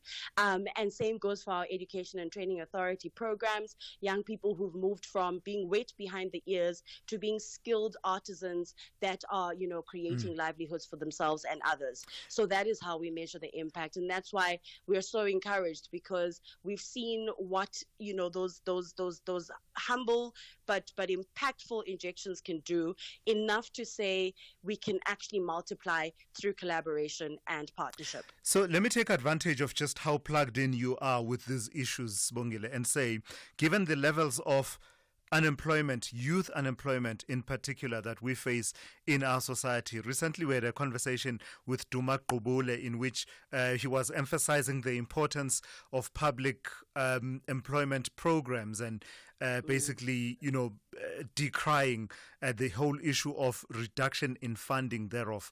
In your spaces and in the work that you do, what's your sense of the coordination and the sense of purpose of the many policies and the importance of public youth employment programs that we are told are under pressure, at least in terms of their funding at the moment? Mr. Kubula is absolutely right. That has been our observation as well, which also informs the conversations we have with the public sector and the entities across the departments. I'll give you an example with the education and training authorities. They are in a huge drive now to be quite pedantic about the impact that is long term in their programs, to such an extent that there are some, TVETs that have been removed from those databases because there's no ability to measure the impact in the long term. It almost seems like ticking a box. So now it's about really being programmatic on a long-term basis. But again, in the public sector, we lament things like such as the, expanded public works programs that, kind of fizzled out, which were a great entry points into employability. So to Mr. Kubula's point, the conversation with the public sector does, present itself for us to revive those conversations about public work. And the president mentioned in his SONA that he wants to, in inverted commas, professionalize the public sector by bringing young people into the fold. So we're quite curious about how that will translate. By the way, this Empower Youth Indaba, because we are coming and we want to arrive to actionable strategies, we're compiling a white paper that we're going to use as a conversation starter with the president. The market update also spoke about the upcoming imminent budget speech. We're also going to be presenting it to Minister of Finance, because we want to see how the SONA pronouncements are going to translate into those budget allocations, particularly for youth. Okay, lastly, who can participate in the Empower Youth Indaba, and how do they get in touch and get a hold of you and in a bit more detail? In this instance, the Empower Youth Indaba is a gift to young people. So usually we call on young people because we want to connect them to opportunity. This time we are agitating for policy transformation, and to that extent, and also actionable models, right, and frameworks. To that point, we are calling on the business community. We are calling on, the professional bureaucrats who care about this country, who work in the public sector, who have influence in the conversations, to come on board and see how they can be a part of this transformative meeting, so that we can actually arrive to those actionable strategies and outcomes for new futures. Right. Thank you for that. That's Bongile Ganga, who is the Managing Executive of Special Projects at Empower Works. Call Thulasizwe now, 086 000 2032. All right, let me take a call from Gary in Bloemfontein. Gary, good morning to you. You want to talk to me about war. What about war? Yes, Tulas. You know what? War creates jobs, and that is the problem in the world. Okay? Now, somehow they will find money to create war. And it happened here in South Africa in the apartheid days. I was part of it. But beside that, war makes jobs. And our Denel was so... It was very successful. Honestly, it was very successful with supplying all the armaments. This is during the border wars, right? Correct, yeah. And they were successful in Somerset West. I was ACI. I was there at the factory. And the thing is, it was successful, but it's all, my comment is, war makes jobs. So are you... Sorry, Gary, are you saying that until we address that ecosystem that creates a successful war economy, perhaps on the home front, even if, you separate from the atrocities and death on the front lines, but for as long as there's an industry that is created by war back on the home front, we're going to battle to bring wars to an end? No, I don't want to say that, but the thing is, they now used to supply the rest of the world, including America and Europe and the Soviet states in those days, you know what I mean? So what I'm trying to say is that that is why Putin, Russia is starving now at the moment. And it's like the people want to dominate people. And that's the worst thing you can do. And that was what creates wars. All right. No, thank you for that. You've gotten us thinking this morning. That's Gary in Bloemfontein. They're reflecting and on... sorry, another thing to look. Yes, please go ahead. Yeah. I've been looking up now. Mm-hmm. You spoke to that lady from LGBTQ, whatever she is. Yes. But what the hell is non-binary sexual? Well, Do you Gary, understand that? Gary, what it means is that the sexual identity of that person doesn't fit into what you would call traditional gender roles. Yeah, I read that, but I still don't understand it, unfortunately. Yeah. All right. No, it does take a bit of talking about it over and over, such that we all come to a certain understanding. Sorry, AI is taking over because you can be robots anytime soon. So you can pick whatever you want to be. Yeah, I think it's more complicated than that. But thank you for that, Gary, for your inputs this morning. I do think that it's a bit more complex than that, the identity of people and how they identify who they love, for example. And also it comes down to, what are our values? Are we the kinds of people that judge people based on they pray differently, they love differently, or, what are our values? What do we value the most as societies? But, the points that Gary is making, I take the points that he was making, particularly on the issues around the war economy.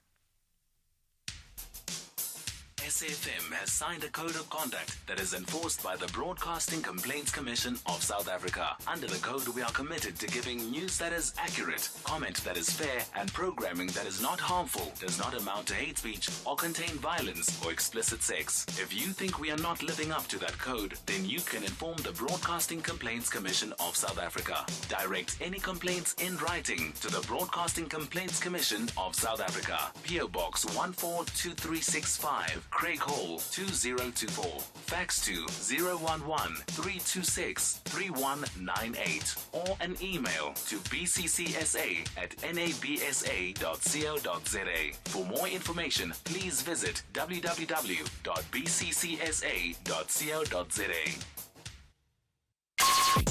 Call Thulasizwe now 086 000 2032.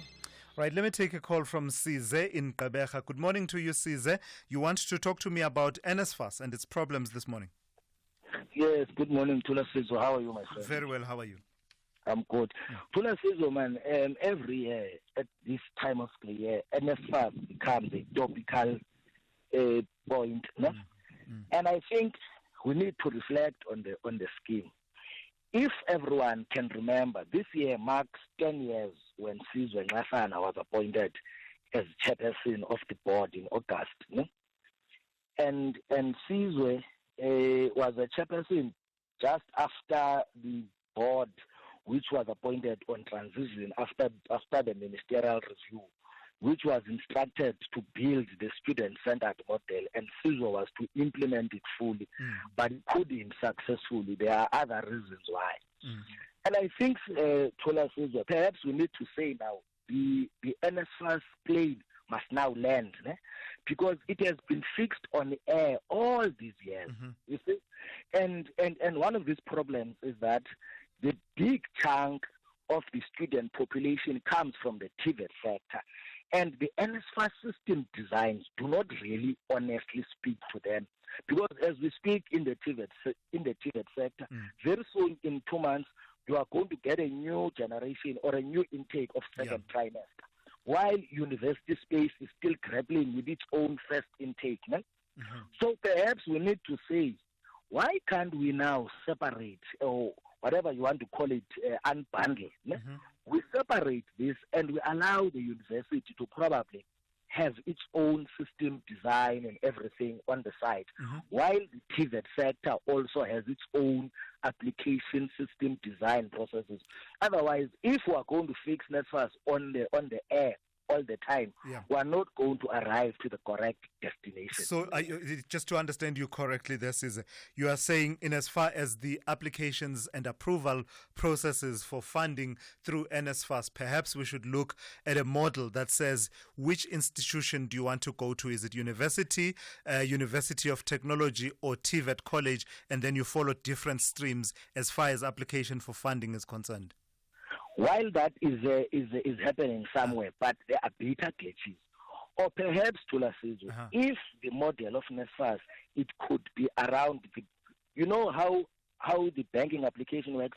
You go to the bank today, you are told probably after 2 days that you are funded.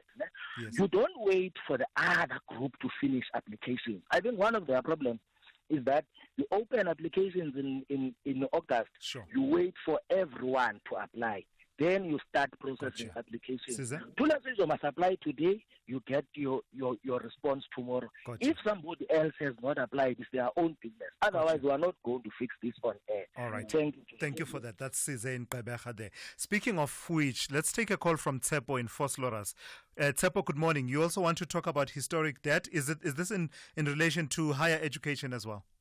Yes, thank you. Thank you, Thulas. Good morning to you.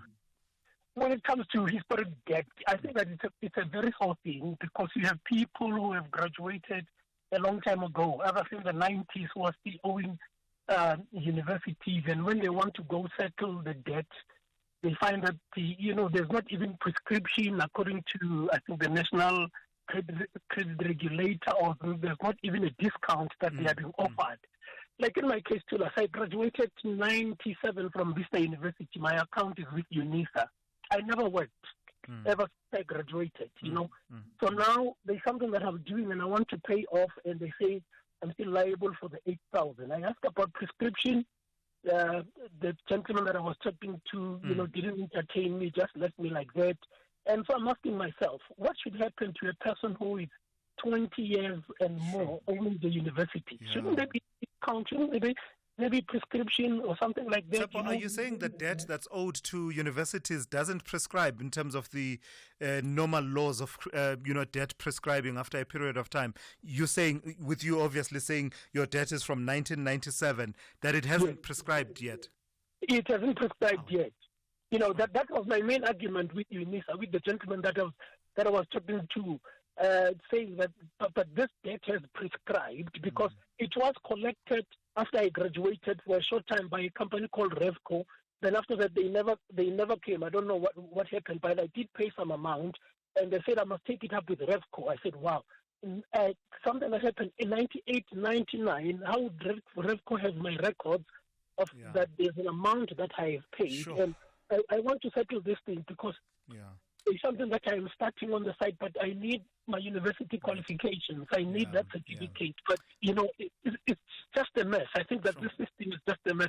Someone needs to sit down and look at it clearly so that even the previous graduates can be helped. Tsepo, thank you for that. That's Tsepo in Vosloorus, just highlighting some of these issues about historic debt that we've been grappling with this morning. And that's how we come to the end of today's edition of the Morning Brief. Thank you for listening and thank you for your engagement. The Talking Point with Kathy Mutlatlana is up next here on SAFM after the news.